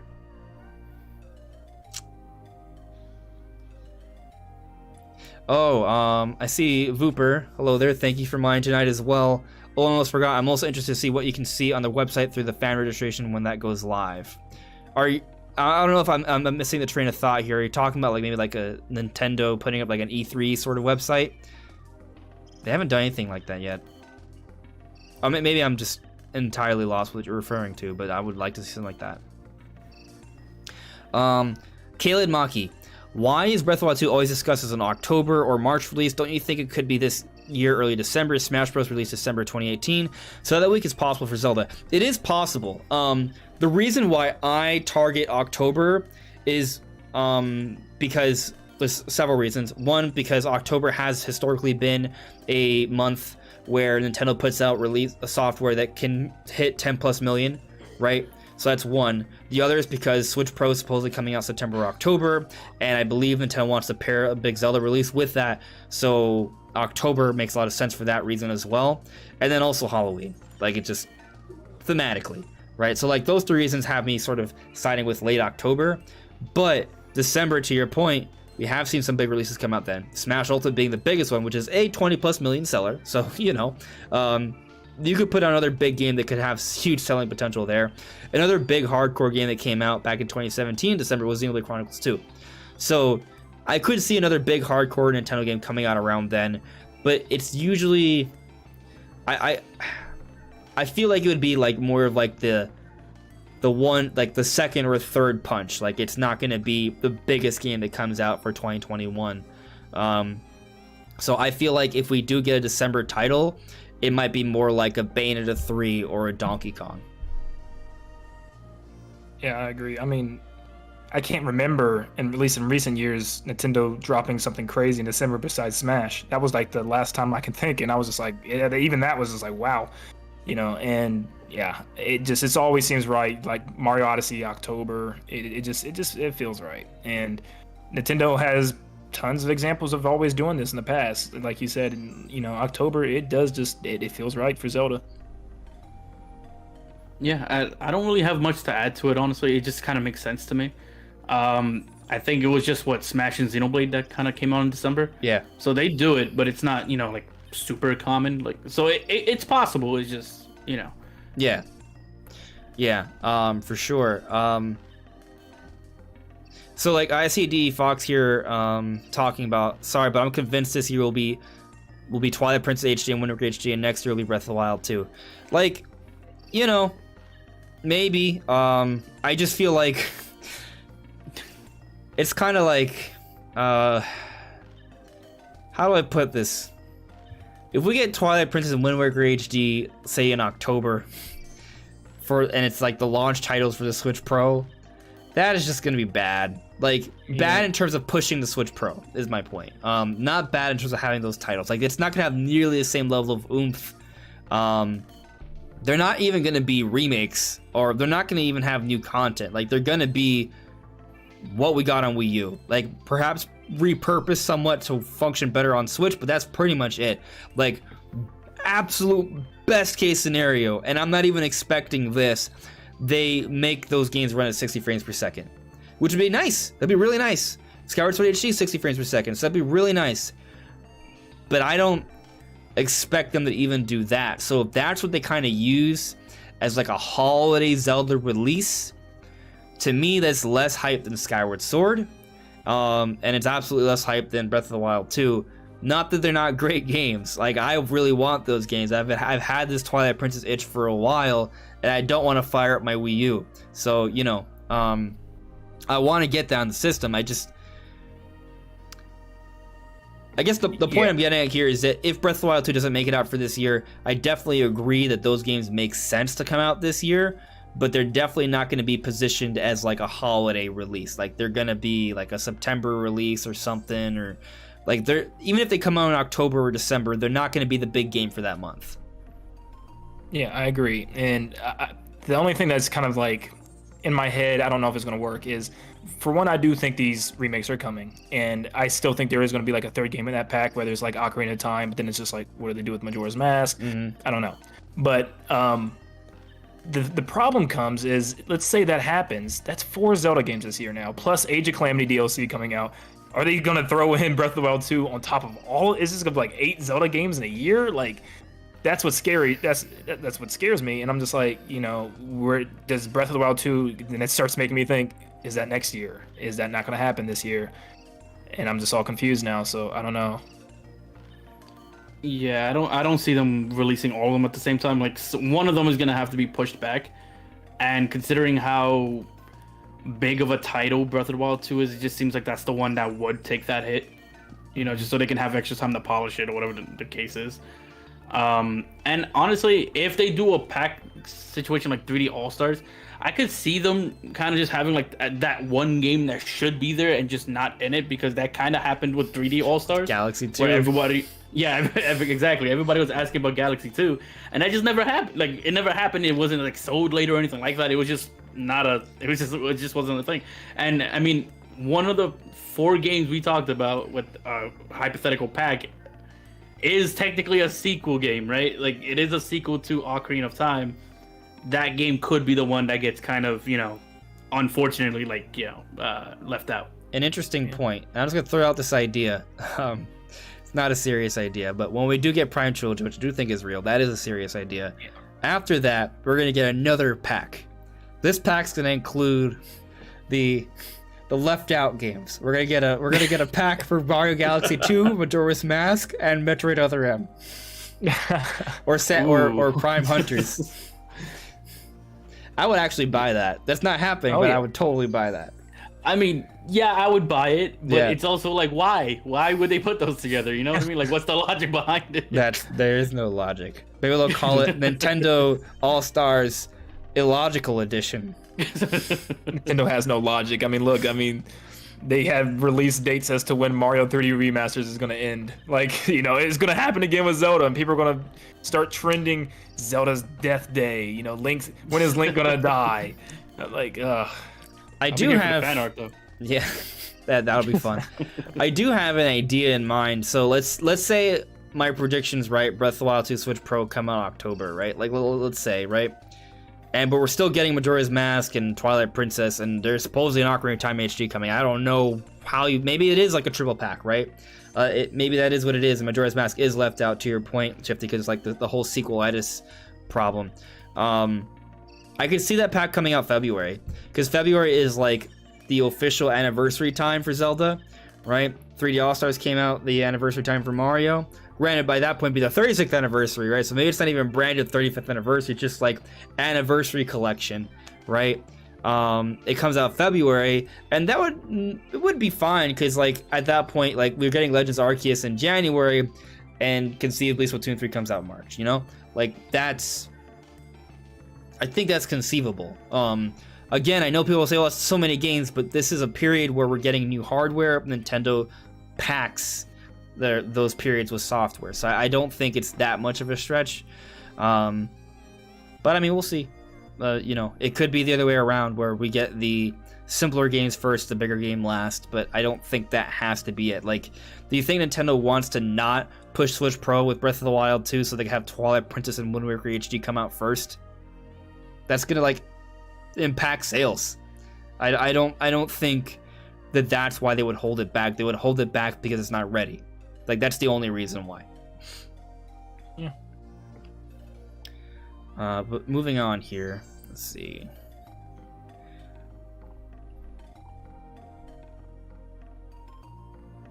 Okay, so yeah, no, we didn't forget about Shimmy Attacks. We talked about that. The best cowboy. Why no one talk about Spyro? He is almost as popular as Crash, right? We need more dragons in Smash. We only have 2 dragons, Ridley and the other one from Monster Hunter. I love Spyro. I think it's cool. I just don't think it's Crash. If we're gonna get one, it's gonna be Crash. Yeah. It is kind of like a popularity thing, a branding thing. Like, Crash is kind of like that. Like, we got Crash first, right? We got a Crash 4. We didn't get a Spyro 4. Like, not saying Spyro 4 won't happen, but Crash is sort of the priority, basically. Yeah, he's the more popular of the two. Yeah, and that's pretty much it. It's not that I don't like. I'm a dork. I love dragons. It's just a priority thing, really. Yeah. Moving on here.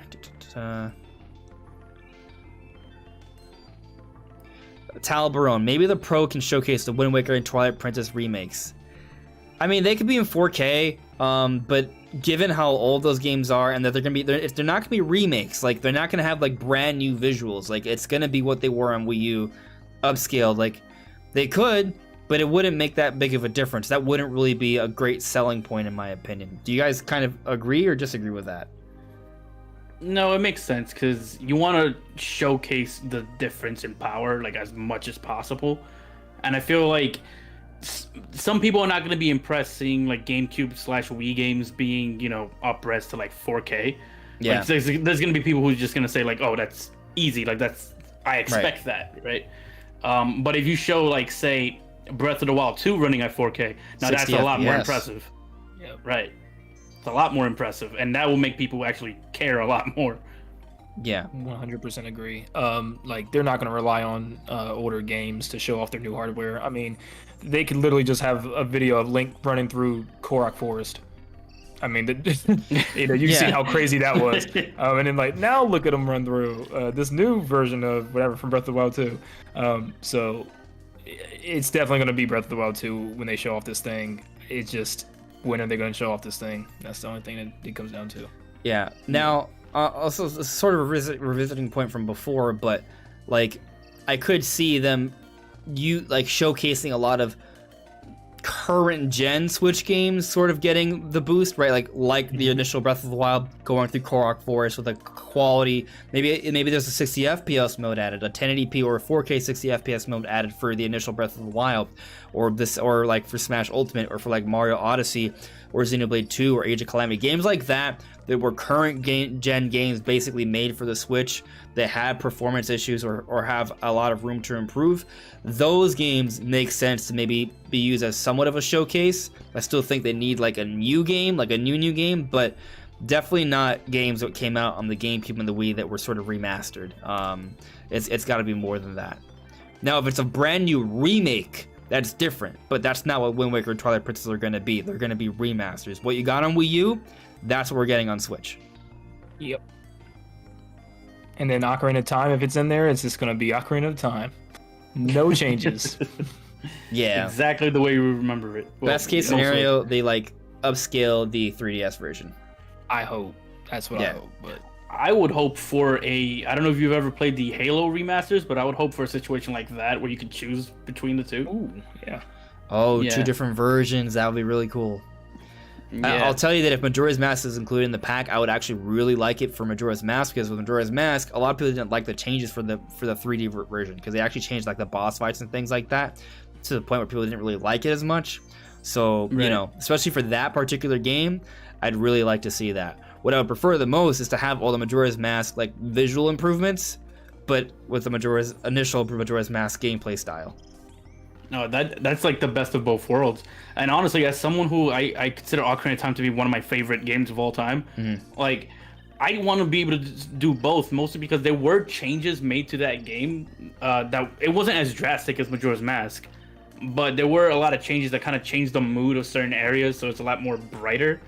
Especially like the well, if you guys probably played Ocarina of Time, like the well section is mostly like it's a lot different than it was in the N64 version. So I don't know, I feel like that in between of bright and happy Hyrule and really dark and grim Hyrule that they had in the 7-year time span wasn't as, you know, the contrast wasn't as drastic as it was in the original game. The original did it better or worse? They did it better. Okay, it was a better contrast. Yeah, because the whole game overall became brighter, and it was a lot harder to tell that things were as grim and dark. It almost had more of like a tune. Not tune's maybe the wrong word, but it had more of a semi-tune look to it. Yeah, for sure. I see your point with that. So that's a good idea. I definitely like to see like 2 different sort of versions. But then at that point, this is definitely not coming out with Wind Waker and Twilight Princess. Like, these are separate releases at that point. Yeah, and if we've seen going off of 3D All-Stars, they're not going to do that. They're probably just going to release the game as is.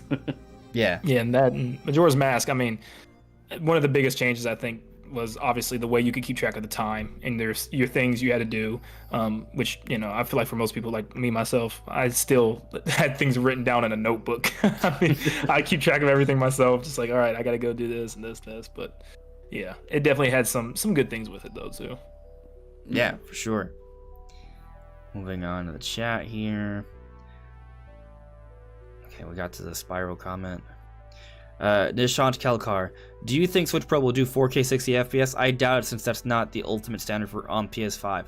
So, okay, yes, but hear me out. It's a different sort of situation, because the idea behind Switch Pro is that it's using DLSS technology, right? That's a technology created by NVIDIA, which is the maker of the Switch hardware. PlayStation is running on AMD, right? I think that's the name of their graphics cards. Yeah, I think so. Yeah. Yeah, so they don't have that same technology. I think recently they came out with like a sort of like a gimped version, or like a very like subtle version of DLSS, or a more subtle version of DLSS, not as good, recently for like AMD powered systems. So they don't really have that graphical capability yet. One of the exciting things about Switch Plus, whatever it's gonna be called, is that it's gonna supposedly have this kind of technology. So it's gonna actually be like a cutting edge kind of system. And the crazy thing about DLSS is that it's not. It's a piece of like artificial intelligence that the hardware is sort of programmed to have, that gives it a lot more bang for the buck, basically. In other words, it uses AI to take an image and represent that on screen at a much higher resolution. Like it's kind of like a smart sort of algorithm thing. I'm not a programmer. I don't understand all the nuance of it, right? But I'm just kind of telling you in layman's terms. The idea behind it basically is that for far less power, you can get a far nicer looking resolution. So that's going to enable Switch games to run at 4K, but we're also not talking about, like, these games, it's going to be a different situation. So it's going to be able to output greater resolutions, but Switch games aren't going to have all of a sudden like thousands of enemies on screen with like incredible geometry and super like it's not going to be like Ratchet and Clank, for example. Like, Switch games are still going to look worse even if the resolutions are like really high on Switch Plus, right? But the other thing is that it may have some improved hardware, so perhaps it will be able to run games at a nicer resolution. So maybe there will, and not every game is going to be 4K 60. That's not true, but maybe some games will, right? And it may matter. So, like, for example, like, maybe they'll be able to get a better frame rate for some games because they'll be able to sort of target actually a lower resolution than normal, but thanks to DLSS they can boost higher than what normally would have been the resolution on base Switch, and that on top of the fact that it has overall better hardware, those two things may enable it to maybe run the game at 60 FPS or just a more solid frame rate. So, like, the system's gonna be better, but it's not gonna like drastically change what Switch games are. They're just gonna be represented better than usual. Yeah, I think it also has a lot to do with like what kind of game we're talking about. Obviously the hardware is like a big part of it, but I also feel like if the game isn't demanding, it's going to be a lot easier or more likely for it to hit that kind of benchmark, right? Yeah. Like if we're talking about like an indie game, like if you're playing, I don't know, let's say Cadence of Hyrule, right? Like that would hit 4K 60 because there's no reason it wouldn't be able to, right?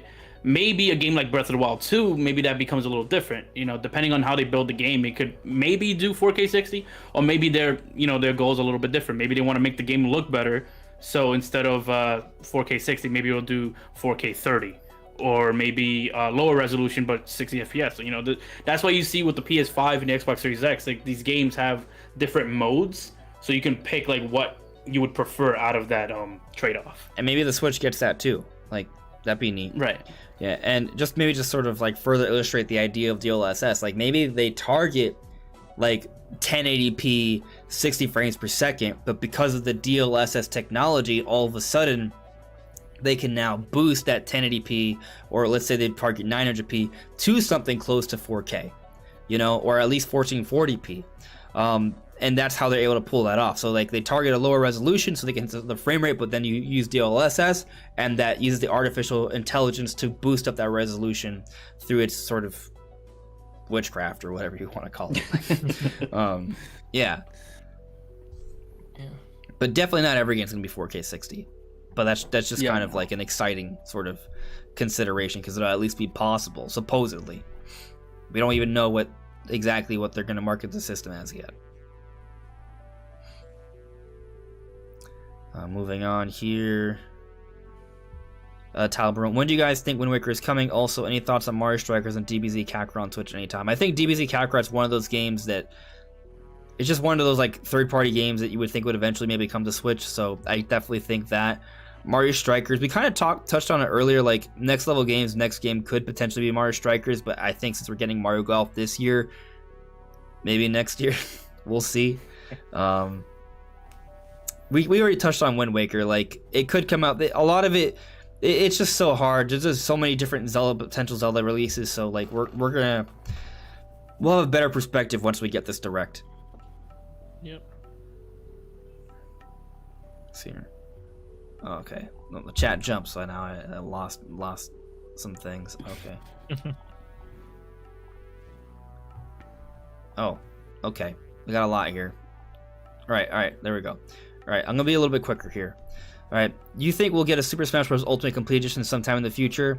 I think there's a really good chance. I think once the characters come out, there may be like a final update. Maybe they add like some quality of life updates. Best case scenario, they add a bonus character, but I wouldn't expect that. It's possible. Regardless, after the final update, or in the final update, be it a Sakurai Presents or a Direct or its own separate little thing, they'll be like, oh, we're going to have a complete edition for those who didn't buy the DLC. You can get everything here, and it all kind of comes together in one neat package. They did it for Pokemon, so I kind of see something similar happening. Darcy, let me know what you think of my comments about a Warriors game a few comments up. Let me see if I can catch that. Okay, Darcy said, I still think we could get another Warriors game coming to Switch, even if it's not exclusive. The development team is usually working on multiple games at once. Team Ninja, who helped with Fire Emblem Warriors and the first Hyrule Warriors, just finished Neo 2, and it doesn't look like they are working on next has been announced. Well, I mean, we're getting Dynasty Warriors 5 on Switch, so isn't that like a big deal? So there's that already. But I definitely don't think we're done with Warriors games. Oh, I see you have another comment here. Meanwhile, Omega Force, who worked on those games plus Age of Calamity, just have Samurai Warriors 5 out. The other games they do are already out or are DLC. I don't think we've seen the last of the Muso crossovers. So there'll be another. I don't know if it's going to be like a Nintendo partnership, but there's probably be another on Switch. That wouldn't shock me. There's several already. There's just so much, potential with those. You could have Xenoblade Warriors. You could have, just shoot. You could have Mario characters in there fighting Bowser's army or something. Who knows? That'd be hilarious. Yeah. I know it's gonna eat up my time like crazy. I mean, I'm still to this day trying to, do the crazy 100% of the original Hyrule Warriors, and that game is probably the most jam-packed game I've ever played in my life. So, as much as I want one, I don't want one because of that reason. It's gonna take up too much time. Yeah. I think the most likely Nintendo one is definitely Xenoblade. Yep. Yeah, Xenoblade makes the most sense, and I think the only Warriors game I've ever fully completed was Age of Calamity, and now I'm pretty content at leaving it with that game. Yeah. Yeah, I mean, I really enjoyed Age of Calamity, but I don't even care for the DLC necessarily. Which, by the way, a lot of people put a lot of stock into the DLC, like Nintendo not wanting to put stuff out to come out during the DLC. I don't think the DLC is gonna be that significant. Like, it is significant for those who are into Age of Calamity, but that's a kind of a minority, right? Because most Age of Calamity players are done with Age of Calamity. They got through the story and that's it. So like, the amount of Zelda fans about Age of Calamity is a fraction of Breath of the Wild, right? And then the amount of Age of Calamity players that will get the DLC is even a fraction of that. So I just don't think that that's a significant enough sort of like sales presence to maybe make Nintendo be like, oh, we shouldn't have anything come out around this time. Like, I don't think it's going to be that much of a needle pusher. Moving on here. Hello there, Super Chris. Thank you for modding. Seabass Gaming. Have you considered a new Punch-Out game at E3? It kind of goes back to the Mario Kart ARMS team. They could have made an ARMS sequel. Maybe. I want to say no. I want to say it makes more sense for them to focus on something else new. Like, because ARMS is not like Splatoon. Like, it didn't sell nearly as well. It sold fine. Like, they couldn't make another entry. But, I don't know. I mean, unless the developers really want to make ARMS. Because there is, I do think there's some of that, right? Like, it's not just, oh, Nintendo's like, you guys make this. You guys make this. Like, I think the developers like, hey, we have these ideas. This is what we're sort of passionate about.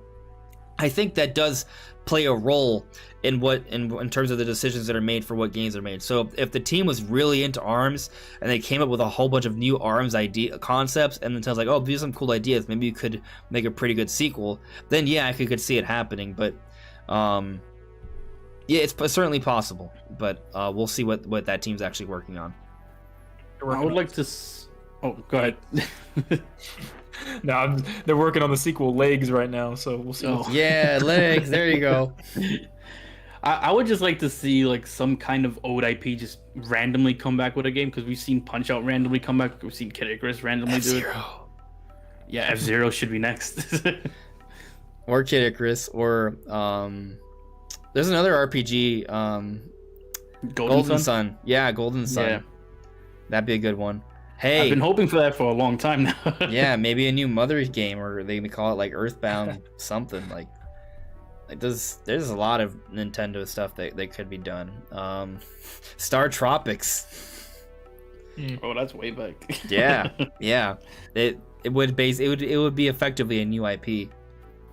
Yeah. Sonic, do you think we can get a news on Sonic? They've shown Forces at Direct before. Could we see this 2022 Sonic game? I'm gonna say probably not.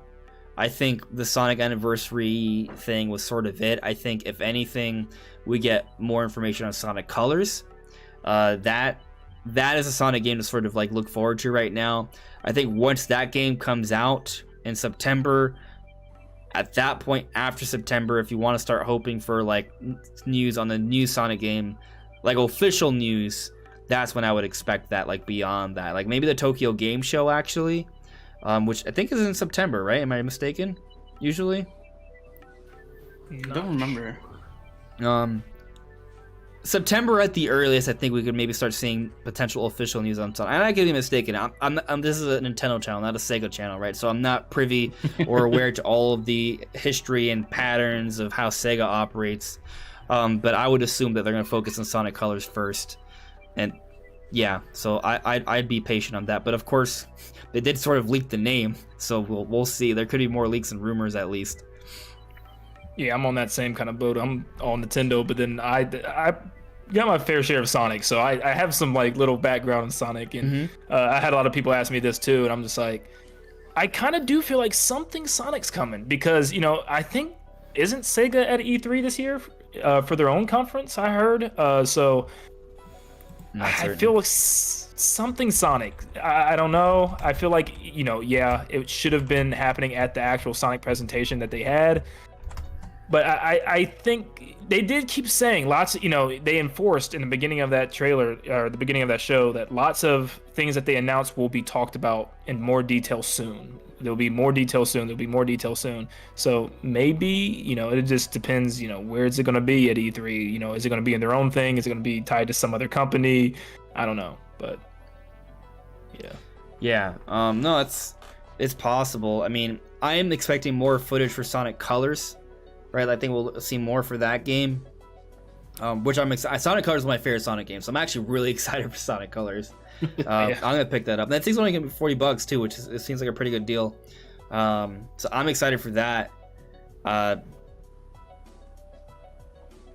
say, and I don't believe this for a minute, but I think it's possible that they announce like a ground up Sonic game for Switch. It doesn't come out, there's no way it comes out this year, but there's like a small chance they announce it at E3 and it comes out in the future.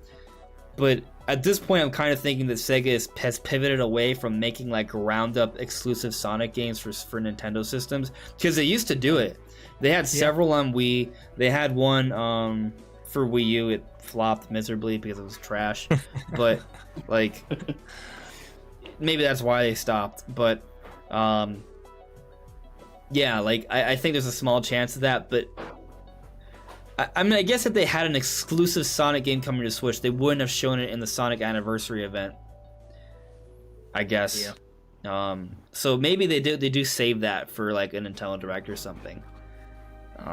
But conceivably they could tease it in this Direct. That's not out of the question, but I'm not banking on that at all. I'm just holding on to my Sonic Adventure remake hope. So it's coming. I hope. What if there was like this rumor that Sonic Rangers, that the new Sonic game, is like an open sort of world Sonic game, which isn't quite Sonic Adventure, but yeah, I saw that. I'm like, the only thing every time I hear that, I'm like, that world's gonna have to be massive for Sonic to be running around. How fast Sonic is. I mean, even if you take Breath of the Wild's map, Breath of the Wild's map, that thing is it's so massive. I'm just like, but still, I think Sonic could cover that map pretty quick as fast as he moves. I'm just like, how big of a world are you gonna have? Yeah. Oh. I'm just gonna move on chat here. Kaylin Maki, I think Breath of the Wild 2 is a December release for this year. That would agree with both the Switch Pro ties and marketing situation.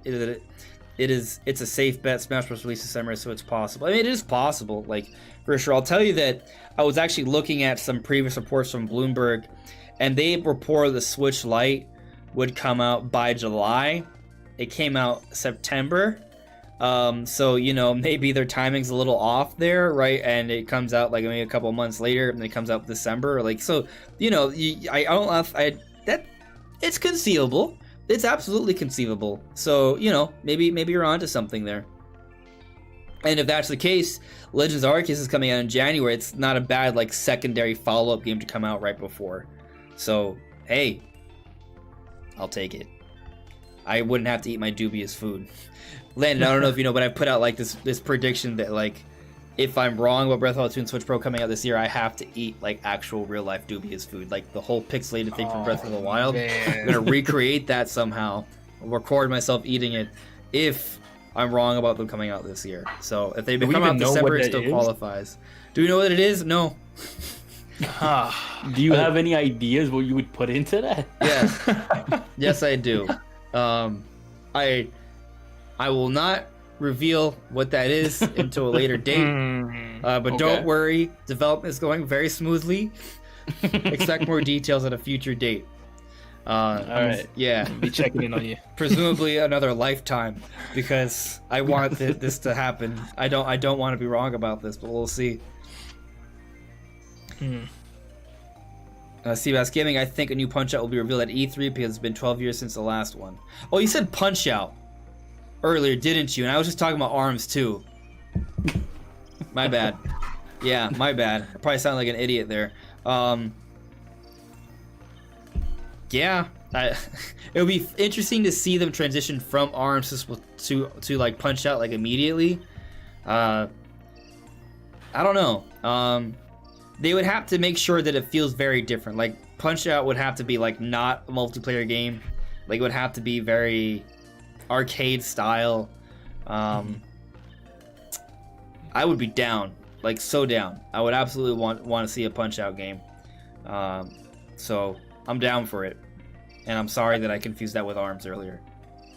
I think what's good with Punch-Out is it's not really it's not a boxing game really. It's just an arcade memory game. You know, knowing your opponent, how to play it, and it's just in that reason it's very different. And I think they could easily expand it. You know, just have Little Mac maybe controllable. Maybe you can like you walk around like different areas or like walk around the scene and talk to other boxers and stuff, and just go to your locker. Just do things like that where it's like more, you know, instead of just choose who you're fighting.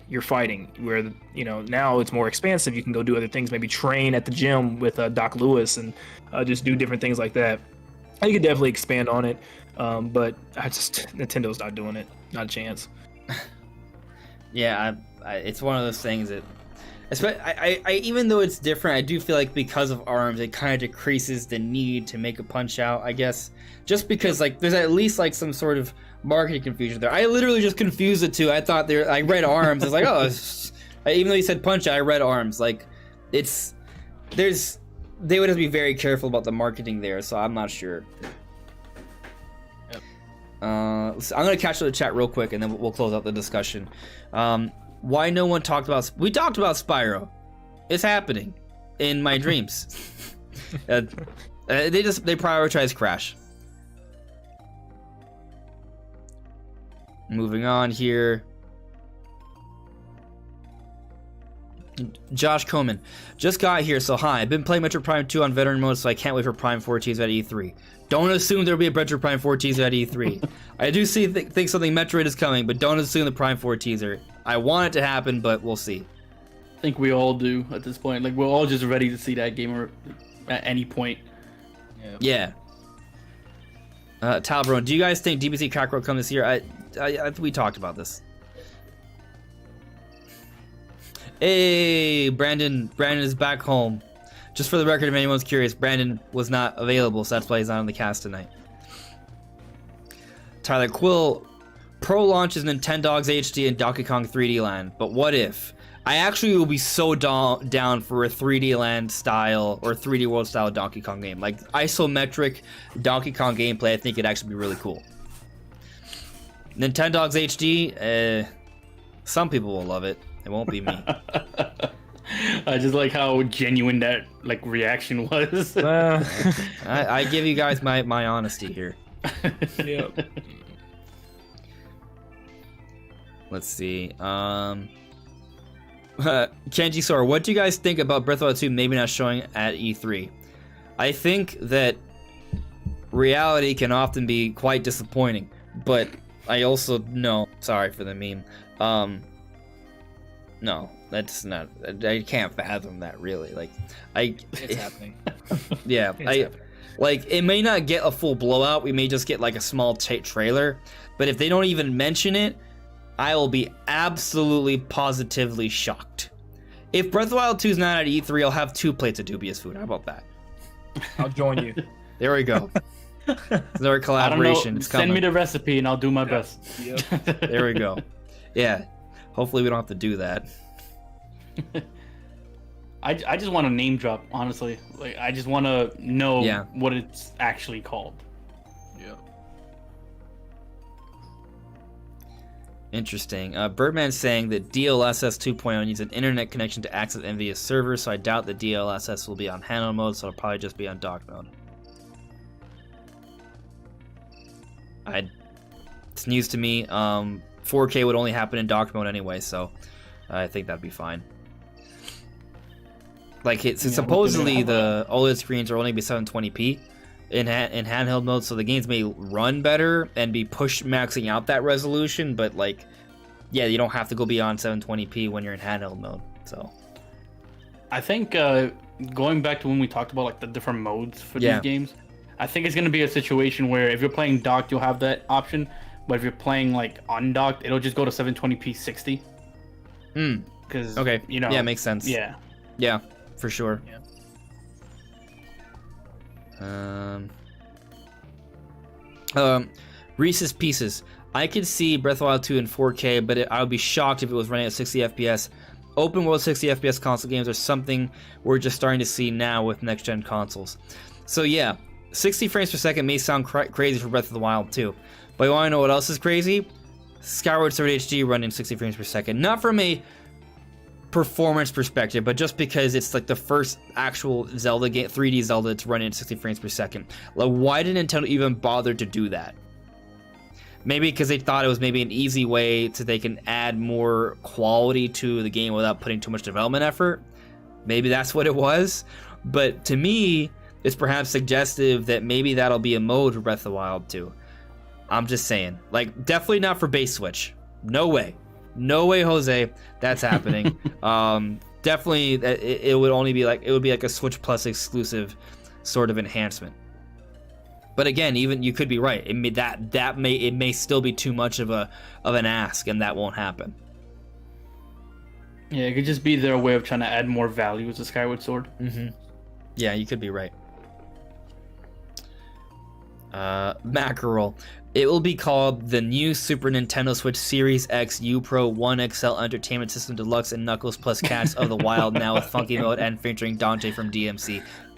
Yeah, I agree. That's, you know, yeah. I could believe that if Capcom was in charge of like naming it, with all those Super Street Fighter Ultra HD editions that we've seen throughout the years. It'd be kind of funny if like Nintendo sticks with the Switch brand for their next systems, but they don't use like a numbering system. So like that, let's say they called this Switch Plus, right? But then for Switch 2, they're like, oh, Switch 2 Plus Plus, and then eventually they have an XL version, so like Switch 2 Plus Plus XL Ultra Edition with VR, with Mario colors.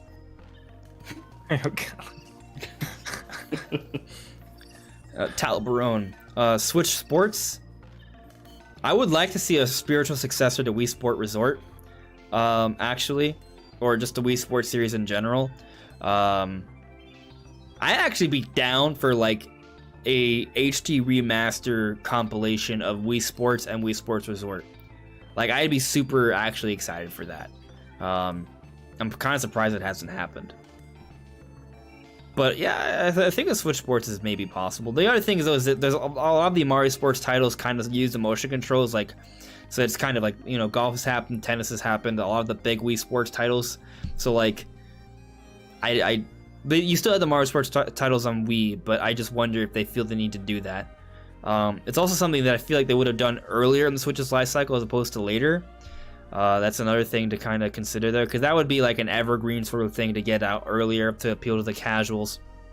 So I don't know, but I definitely would like to see that. We just need Mario American Football, then I'll be set. Yeah, football. I actually am a big basketball fan, so if they made like a Mario basketball, I'd be pretty excited for that.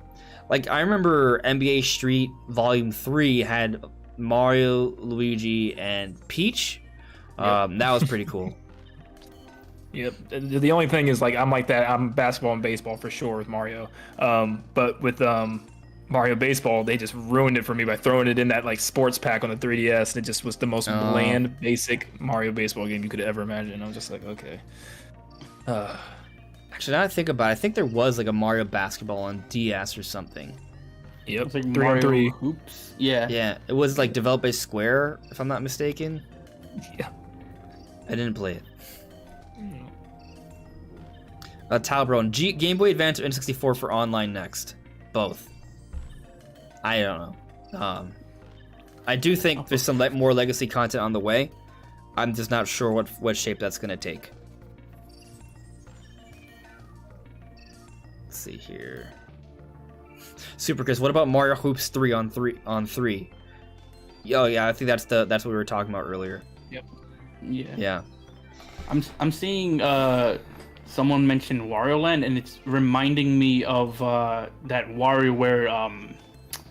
What was it like it was like a survey that Nintendo was sending out to certain people asking about the pricing for WarioWare. So I would love to see a new something WarioWare. there. Yeah, WarioWare would be great. One of the cool things about the WarioWare games is they kind of like include like gameplay or like visuals from other Nintendo franchises, right?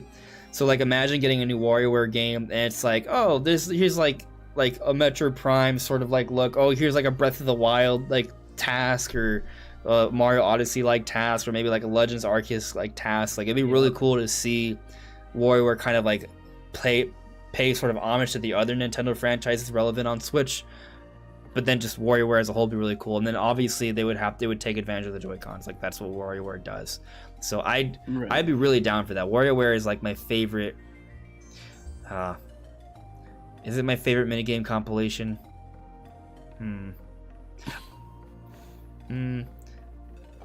I like it a lot. I think that there's a lot of potential too, because you can have situations of like, oh, like those Mario Odyssey moons where you have to like feel the vibration of where the moon is like under the sand or whatever. Yeah, that could be like its own micro game right there. It was like, oh, find the moon really quick, and then you have to go and get it. Then it moves on to the next game. It's Breath of the Wild. Solve the Korok seed. Yeah, and then you have to get that. Yeah. That makes perfect sense. Like basically just take gameplay from other games, but slightly changed. But yeah, that makes a lot of sense. Yeah. I mean, we're pretty much caught up with the chat now. So I mean, we've caught up with the chat. We've touched on the major topics. I think we've kind of gone through everything. Is there any like final thing you guys want to address before we call it a night? Not really. I think I got everything out for the E3. You know, it's exciting. We didn't have one last year. You know, lots of people, they're gonna have hopes up, you know, and you know, lots of people always say, you know, bring your expectations down low. But I think we should be hyped. We should be excited. You know, there hasn't been a lot to talk about and be excited about anymore, and it's finally time to potentially have a lot of stuff announced and to be hype again. And I think there's gonna be some good things. I'm excited. Yeah, I'm right there with you, for sure. Yeah, same. Especially with a year of E3 being absent. Like, I think it's fair to be excited for what it is. Like, I know there's the hype responsibly thing, and I mean we should still follow that to a certain extent. But there's nothing wrong with being excited for these things, you know. Yeah. I mean, we do a lot of speculation, right? Like, so with speculation comes the inevitable territory of getting excited about possibilities that may not happen, right? Mm-hmm. And my perspective going in is that there will be things I really want to see in the Direct, but I'm also open to new things as well, right? Like, for example, when we saw Astral Chain, it wasn't expected, but it was pretty lit. And I was like, oh, this is really cool. I didn't get my F-Zero, but I'm getting Astral Chain. This is still something I think is really cool, and I actually did really enjoy it when it came out. So, you know, maybe even though I'm pretty confident about Metroid, maybe Metroid doesn't show up. Maybe we get like something else instead. Maybe we get a new IP that's like ridiculous. Like maybe we see that new IP from Monolith Soft that's like this crazy sort of like co-op MMO fantasy medieval space world, and it's just sick. Like you know, like that's basically Xenoblade. Like it's not that crazy. The MMO part maybe, but my point is that they're, you know, be prepared to be surprised, go in with an open mind. I think it's okay to get hyped up and be excited for things. Just be prepared for it to maybe not happen the way you want it to, but there's still gonna be cool stuff to see. Yeah, for sure. Yeah. Yep. Well, with that, guys, make sure to check out Shifty's channel. It's linked in the description below. Make sure to check out Landon's channel, Nintendo Land. It's linked in the description below. Thanks for coming, guys. It was a really good time. It was really good having you on for the first time, man. I really enjoyed the discussion. Yeah, thanks for having me. Had a blast. Yeah, it's been good. Yeah, guys, make sure to check them out. That's all for now. See you later. See you guys. See ya.